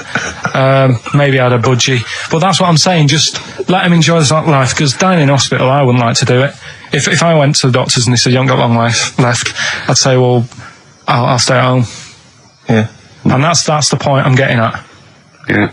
Right? If you can't do anything for them, let them enjoy their life. Yeah, a Rubik's Cube. Right, well, I remember, I think all kids go through a phase of shoplifting. Well. And when I was going through it, I used to just little things, just like magic markers and magazines, Mars bars, that sort of thing. Yeah. And one day, right, my mate, Anthony, his mum called up my mum and said, I've got to meet up with you. I've got to have a word with you. And she said, what about? She said, I don't want to talk about it over the phone. So she goes, oh, right. Well, yeah, come round tonight then. So anyway, my mum sees me. She don't want to be in an awkward position and, like, be a bit embarrassed and what have you. So she sees me and she goes, right, Anthony's mum's coming round. What have you been doing? Yeah. So I go, oh, God. I said, I've been nicking stuff.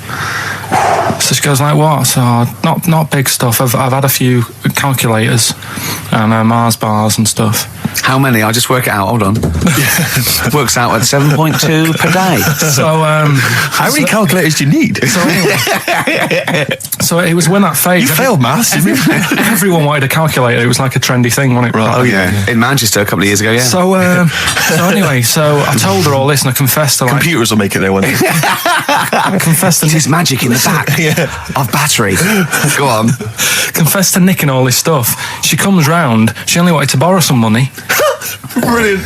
She said, "Oh, I don't like asking. I was a bit embarrassed to ask you over the phone, but can I borrow 20 quid?" Oh, that's fantastic. And there's me. That's great. And it's similar sort of thing to yours. And did you? And he went, hold on, I'm going to work out the interest on that. I banked 10%. She'll owe you £4.40. Yeah. Oh, so your mum was a loan shark. yeah. And did she mention? She went, I just with that other, because what I'm saying is presumably you got your mate in trouble. No. Right, that's great. Anyway, should we have some more music? Because we've been waiting for hours. What are you going to play, Carl? We've got the Cooper Temple Clause. Oh, brilliant. Probably you're thinking, Rick, isn't it time that we do our usual roundup of what's been happening in the news? Yeah. Which we always do every week. Yeah. We always do something, which is, I mean, basically, if you're listening and you're a new listener, say you work at a newspaper, we always try to be informative, just try and put stuff out there that just educates people, informs What are you people. thinking? Well, I said Monkey News is coming up, but what have you got? No, I was just looking on the net there and just found a couple of quite important news stories, probably worth mentioning. Policeman caught photographing. I don't know why it makes me laugh. It's just the phrasing, I suppose. It's the headline. Policeman caught photographing up woman's skirt. No, he wasn't up there taking a picture of Big Ben. He wasn't going, can I just sit up here? I'm just going to take a picture of that seagull over there. No. He was facing the camera up a woman's skirt. He was indeed. Right. A policeman in Japan is facing disciplinary measures after he was caught photographing up a woman's skirt with a hidden camera while on duty. The 42-year-old sergeant, who's not been named, used a digital camera to secretly snap the shots when the woman was reporting a stolen bicycle. So he was actually doing his proper job. He'd obviously thought to himself, I'll bring him a digital camera today. On the off chance a beautiful woman comes in to report a crime or robbery, I'll have it ready, I'll have it positioned, in such a way. But this is interesting. This is how he got caught. Okay? The woman became suspicious after she saw a flash go off.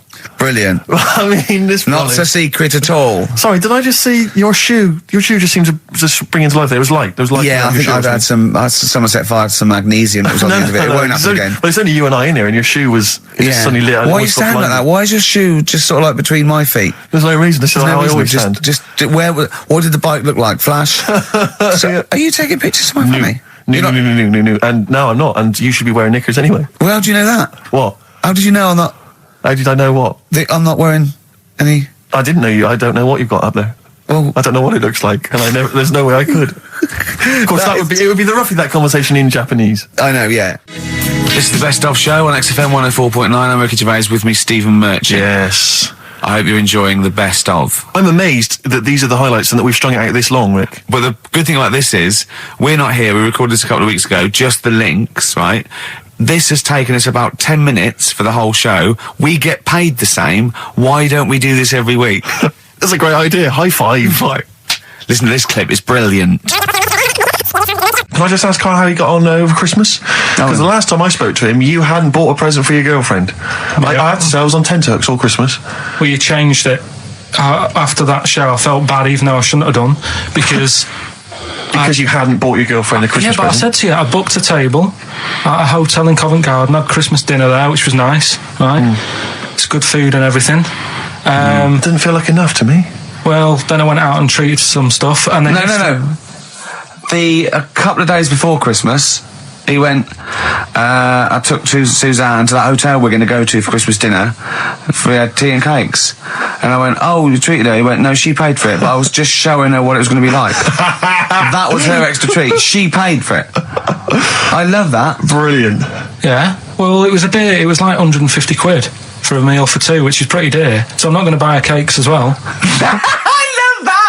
All right, love, have anything you want. You pay for your own pudding. I'm not mental. Yeah. You treated her to some other stuff. Some bits and bobs. What, so she chose them and you paid for them? What, the presents? Yeah. No, you chose them and she paid for them, but you know, it's the thought that counts. I got them on the way home that Saturday. Well done. And what did you buy? Well, just some bits. It might be personal, Steve. Well, I don't care. Just some bits. Yeah, but bits and pieces. Leave out the personal bits. What bits? Just little things. And then yesterday, right? A monkey wrench and a new washer for the shower. Yeah. Some recordable CDs that you need for your job. Oh, dear. Now, when you gave those presents to her, did her face light up? Right. I don't want to tell you what they were, right? But she wasn't that impressed. You're going to tell us what they were now, tell us what they are. You even know what they are. She told you on Christmas Day. Hold on, wait a minute. But it doesn't matter what they are. It does matter what they are. It doesn't does, Karl. It's you, mate. Of course it doesn't matter. Oh, God! Have you just remembered? Yeah! Right, but there's no need. I've got to tell him, Karl. I really want your permission, because I don't want to be I know it's not, but we know it's not that embarrassing. It's really quite sweet. Yeah, but in a way, right, the way I look at it is, right, Christmas, even when I was a little kid, right, is not... Please let me tell him, Karl. Well, let me just tell you first, though. Let me tell you why I didn't go all out on the old present front. All right. Justify yourself. Right. First of all, I've covered it up since then anyway, right, with that present, because I bought her some shoes yesterday, and she did say, I'll give you the money for them, but when I get home, I said, it's all right. I said, you can have them, right? So not only did I buy her some food on Christmas Day, I got her shoes. She's probably had a total... And they feel like a horse. Yeah. It's not like, there you go, there's your shoes, there's your food, right, bed down, see you later. Yeah, but what I'm saying is she's done... fed and clothed. Yeah, did you comb her hair? She's done well this year, right? So...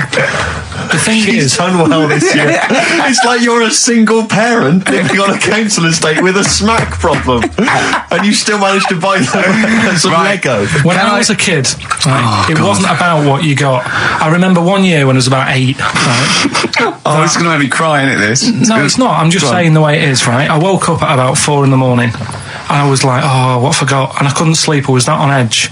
It's the excitement of Christmas, isn't it? It's like, oh, what's wrapped up? I need to know. Sure. And it's the fact that people are saying, no, you won't know until tomorrow. Yes, sure. That annoys you and winds you up. Okay. So I got up at 4 a.m, opened my presents, and then went, right, I know now, went back to bed, had a great sleep. Yes.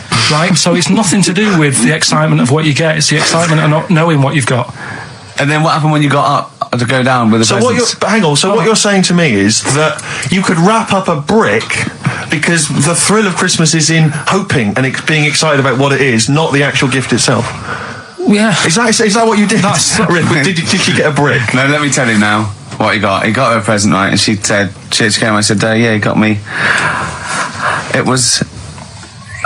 was an industrial-sized packet of condoms. It was a joke gift. No, it wasn't a joke. It wasn't even a joke. I went home that Saturday after here, past Boots, thought, might have something in here. They were on, like, some value. Right, you passed the Were they makeup. used? Right, but Passed the anyway, makeup. You passed all the other. Past the feminine makeup, stuff. past the lovely vanity cases. Yeah. the foot spas. Exactly. Yeah, The yeah. bathroom Oh, products. hold on. How much are these, love? For 100? Yeah. $4.99. Yeah. Do I get them reduced if I buy in bulk? So how many did you buy? What was it? I don't know, probably about 100. Right, okay. And is she allowed to use those with anyone? Did you wrap them? Can she just go out and have a wild Well, time you don't with need to wrap. They're already wrapped, aren't they? Oh. And then what did she say when she opened them? I No, just- wait. Carl, what did she say? Right, play a record and we'll come back to this. Oh, you're worse than my father. That's genius. Go on. Talking about this the other day. What was it now? Listen, the fella. Play a No, listen. record. Do you want, let's just, all right. All right, no, I'll go on, play all it. right, he's got it now. Go on. This fella goes to the doctors, right? Oh, right, okay. Right, if this is in any way apocryphal, stupid, illogical, impossible, right, you are never, ever speaking again on radio. So make sure this is at least possible. I'll tell you what, I'll even give you improbable but possible. So if anything that breaks the laws of the universe or logic, okay, that's all you have to avoid. On you go. Right, so this fella, right, he goes to the doctors because he's got earache. Right. Okay, if a chimp's living in his brain... that he Go Go on. So he's got earache, he's sat in the waiting room and his ear's all bunged up and it's hurting a lot and what have you. So the doctor comes out and he goes, right?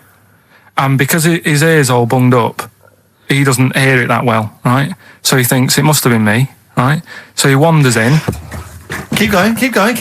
Anyway, I'm going to hate this. I can just feel it in my bones. Steve, I'm going to let you take over. Okay, Let's go on. let's hear it. Come so on. the doctor says, sit yourself down there, right? So he sits himself down. He goes, right, take your pants off, right?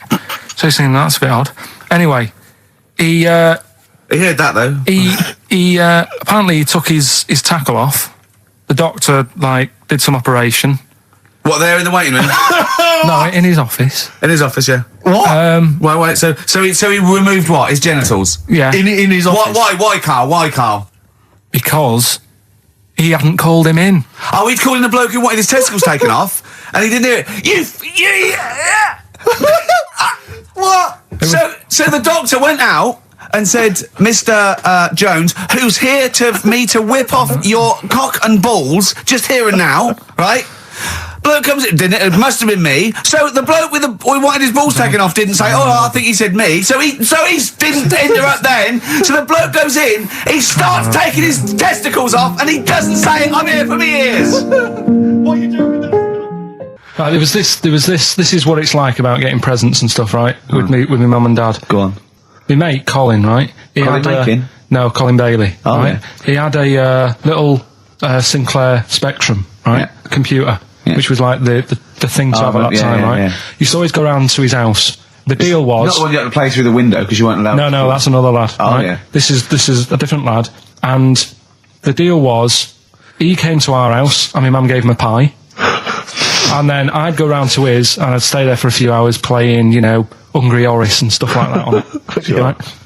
Now, my mum and dad knew that I really wanted one of these computers, right? So I waited about a year. Came round to Christmas Day. I thought, I reckon might have one. Turned out they bought me the wrong one. They bought me a ZX81 instead of a Spectrum, right? And Christmas Day, I'm there trying to load the games up. It's not working. I'm thinking, what's wrong? Right? And the thing with me, when I was a kid, I used to get quite sort of agitated. This is the moment. Right? I found out that it needed a RAM pack to make it work. Right? Looking in the thing and it's saying, and make sure you put your RAM pack in the back. And I was like, oh, where's the RAM pack? And my dad's going, I don't know, I've got you the main bit. That's it. So I was that wound up. I just was sick, right? Just sick. I didn't feel sick or anything. I just was like, oh God. Went to the sink, just sick. Because I was that on edge about it. I said, come on, we've got to get one. And my dad's like, Tandy's shut. We're not gonna get anything today. Ruined again, Christmas Day. That was after the year when my train set got blown up by our kid. Following year, no RAM pack. And now you ask me why don't I get good presents? He's scarred. He just I'm gonna die. Honestly, I'm gonna die. He's just being sick. Yeah. There's no ram pack. What? Did you get to the bottom of it? Why wasn't there a ram pack? You have to buy them separate. Oh, What do you mean I can't play Frogger? Oh no. So, wasn't there another incident when you threw up? Spontaneously threw up? Through sheer anxiety? I do get it. It's not so much now because I've relaxed a bit, but as a kid I used to be quite on edge all the time with certain things. Do you think that's what happened to your cat that kept being sick? That it didn't get the food it wanted and it just threw up? Do you remember that? Yeah. God, so they shaved it. Ricky Gervais with me, Steve and Karl. Karl, why have you got a headache? You got a headache? Just a bit stressful because the moves on this week. Oh, you're leaving house? Oh, by the way, the XFM listeners came round to my house and bought the futon and table. Did they? Were they happy with it? Quite normal. They were well happy. Yeah. Couldn't believe the luck with it. What do you mean quite normal? What do you mean quite normal? Well, it's always a bit scared, isn't it, getting people round. I imagine they were scared. And were they excited to see you? Could could you tell that they were pretty pleased to see you? No, I don't think so. I mean... You're Karl Pilkington. Yeah, but the fellas sort of... I mean, they brought the whole family round, which was a bit odd. Well, it's not often they get the chance to visit a living creek. Anyway, they were nice. And you're moving now, yeah? He said he phoned me up today. You know, it was absolutely tipping it down. Right? He had to cycle in, right? Because he said, because of the move, he doesn't want to leave his bike round there. Right? And he said, and Suzanne, I can't say this in case he's listening, can I? He won't know. He said Suzanne's hired the oldest removal man in London. You should hear him. And the thing is, right, we booked him because everyone else happened to be booked out, but this fella's free, right? So he called up this morning. I've never spoke to him, but he was on the phone. He sounded about 90. Yeah. Carl thinks that he's going to have to do all the work. And the thing is, right, it seems to be already cheap. wanted some Werther originals. Right, listen, it seems to be cheap because it's £50 an hour. But how long is it going to take him? Yeah. Oh, that's genius. When's the move on then? When's the... He's coming round. He came round today to bring some empty boxes, and he was struggling with them.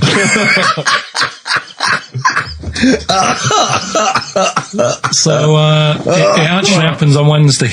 Oh God. Anyway, so Rick, I noticed that you were laughing and almost had a heart attack. Doesn't bode well for the boxing match, does it? Cough at the moment, haven't I? I've had my Lemsip. This is the Best Of Show on XFM 104.9. I'm Ricky Gervais, with me Stephen Merchant. Yes. I hope you're enjoying the Best Of. Do you know what a fable is? I've got a rough idea.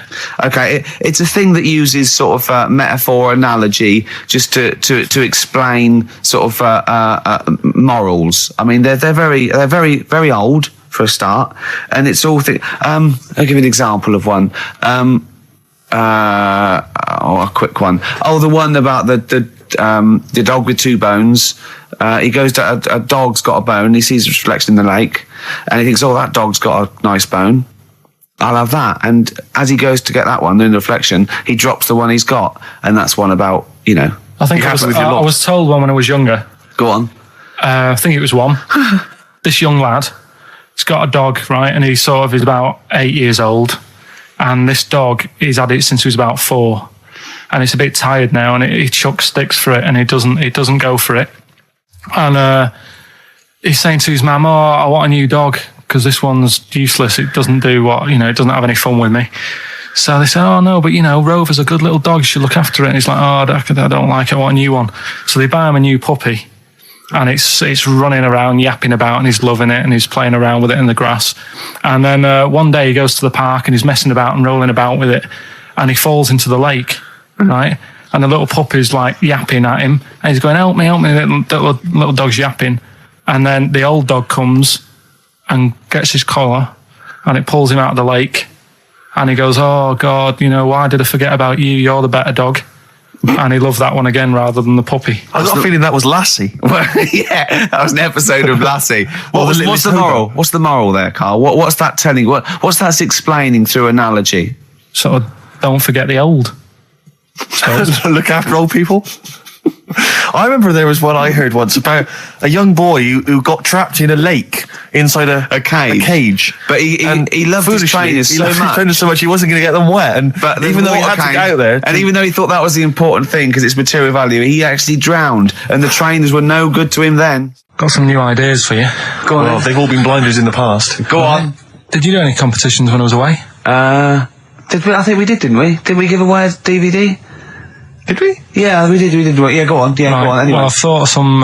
This isn't like radio, is it, as we know it? This is just people talking. If the mic's on, it's luck. Yeah. If anyone's listening, I've no idea what they think of this show. It's not a show. Not in the traditional sense. No. Okay, then you're going to change with that, Carl. Because a show suggests a certain form of presentation. Yeah. A certain pride. And when we do present dare I say it, some planning. Yeah, and when we do, it's ruined by him pressing the wrong button. Yeah, but I've got some planning here. Go on then. Quizzes. What I did was, when I was on holiday, right, you said, come up with a new idea, right? So the best way of coming up with ideas is sort of... thinking. Sort of nicking a TV show name and then twisting it a bit. Yeah. So... Or just rip off Simon Mayo's idea completely. That's good advice for anyone out there. I didn't Yeah. If you're interested in ideas. Carl is presently running a course writing for TV. And that's the lesson one, isn't it? Just rip something else off. Just do it and change the title slightly. Yeah. Well, go on. This one I haven't really got... I don't know what to do on the game, but I'm thinking... Strike It Ricky. That's all you've got? That's what you've come up with. How long did that take? What is that? I just thought it sounded a bit like Lucky. Forget that one then. Yeah, forget that one. Okay, yeah. Well, no, good. No, we all have hits of this. Even Spielberg's, not all his films, can hit the. Go on. Right. No, okay, no, it's good. Go on. Do you remember Big Brother? Yeah. Do I remember Big Brother? No, go on. Big Mother, right? You call in. If your mum's heavy, you win a CD. What do you mean? How can you prove that? All right, forget that. Right, here's one. Good one. No. Yeah, no. The Price is Right, remember that? Yeah. Right. The Price is Ricky? No. The Rice is Right. And what I do, I read from an Indian menu and a Chinese menu. You tell me whether you have pilau or egg fried. He's a genius, isn't he? He really is a modern... that one. Go on then. Let's go into this one. Let's not cross this off right away. Go on then. What you read from what? Well, I'll get a couple of menus from like an Indian and a Chinese takeaway. Yeah. And I'll go like, chicken korma. Well, could I just suggest that as it's an Indian, it'll be pilau, and anything you read out that is... Yeah, but you don't know which one I'm reading from. What, the chicken korma's Indian, isn't it? Yeah, so you go pilau. But then well, you might as well say Indian or Chinese. No, because then the name wouldn't work. The Rice is Right. Okay, yeah, I forgot you're working for the title backwards, aren't you? Okay, yeah. I'm so confused. I don't know where I am or what day it is. A programme that they've been in on Channel 4, right? Can you cross that out? We're not doing The Rice is Right either. I don't understand The Rice is Right. No, go on. I'll tell you that later. We'll have a game in the office, right? A game that they've been in on Channel 4, but has got really big viewing figures. Well, obviously not. Right. Or they wouldn't be binning it. Go on. Do you know 15 to 1? Yeah. They're getting rid of that, right? Are they? I'm thinking 15 Taiwan. Get some items that are made in Taiwan, right? Get 15 items, and I say what they are, and then you go, I bet it's the vase. Or something. That's the one that's made in Taiwan. Yeah. Can you just explain that again very quickly? No, don't go. Forget that. Cross it out. 15 Taiwan. Tell you a job I don't like. What? I wouldn't want to be doing. The woman, there's a little woman who sits in the little snack stall on Finchley Road station. Yeah. And I don't know how to describe it really. She is surrounded by snacks.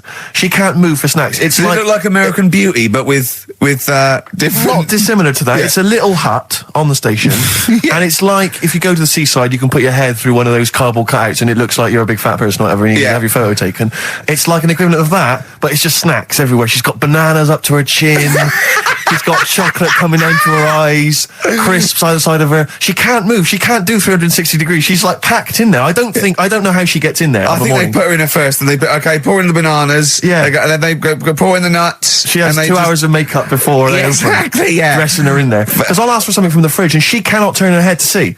She has to go by feel alone, just to feel the fridge and get stuff out and pass it. And often I'll say, that's not what I wanted, but she can't. You've got to let her off. It's extraordinary. Dear. But there's no music playing. Does she have there's to nothing. sell her way out of it? Exactly. If it's a slow day, she's stuck there till the next day. Yeah, it's like a world-breaking attempt. Yeah. Carl, what job wouldn't you want to do? Well, any job. You're a lazy... You're joking, aren't you? I've done loads of stuff. I'm quite happy now doing what I'm doing. Yeah? You look happy. Trying to think. You sound happy. Yeah, I mean, calm down. You're on drugs. I'm all right. Are you on E? Before England have won and that. I'm happy for them. Yeah, go on. Happy for them. I'm happy in that. Yeah. What do you mean happy for them? We are England. Happy for us. Yeah. I mean, we didn't play. I did very little towards it. No. It was mainly Johnny Wilkinson. Yeah, I barely contributed. Switching on the TV was about as much as I did. Exactly. And shouting, come on! Yeah. Talking about jobs and that, though, I was reading the other day about, rubbish jobs that people have had and stuff. I haven't got time when I'm at work, man. I just get on with it. I'm not squiddly diddly. Fingers in pies, different jobs. Go on. Do you know Ivor the Terrible? Ivan. His Russian. Yeah, that was the Welsh fella. It was bloody awful, but not as bad as his Russian cousin, Ivan. Yeah. Go on. He had a fella doing some work for him. Right, this fella built his house. After it was done, right, the terrible fella was like, fella Ivan. He was going, "Oh, it's brilliant. You've done a good job there. Yeah. I don't want you to build another one like that." Took his eyes out. Just stopped him making an house like that. Yeah. Blimey. That's bad, isn't it? Why didn't he take away his trowel? Then he could have seen, but he couldn't have built a house without a trowel. You can't build a house without a trowel. Yeah. I suppose he probably later thought that once he'd been nicknamed Ivan the Terrible. Yeah. He thought, why? Because you gouge people's eyes out. Yeah, but I didn't want to build another house. I know, but take his trowel away. What would I have been then? Ivan the crafty at most. Exactly, yeah.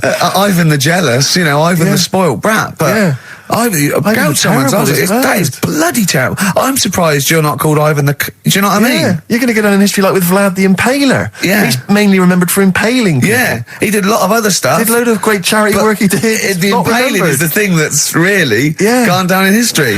When were you reading about Ivan the Terrible? No, it's just... Or Ivor the Terrible is the thing you remembered from this informative article? No, it was just little bits like that. Talking about him, there was a thing about someone who worked for that fella who painted the ceiling.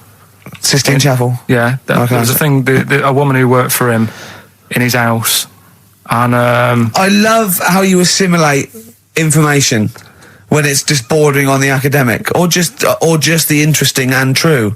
It's wonderful. Ivor the Terrible gouged someone's eyes out because built him an house. That fella who painted that ceiling had a woman work for him. Imagine if you wrote that down in an essay.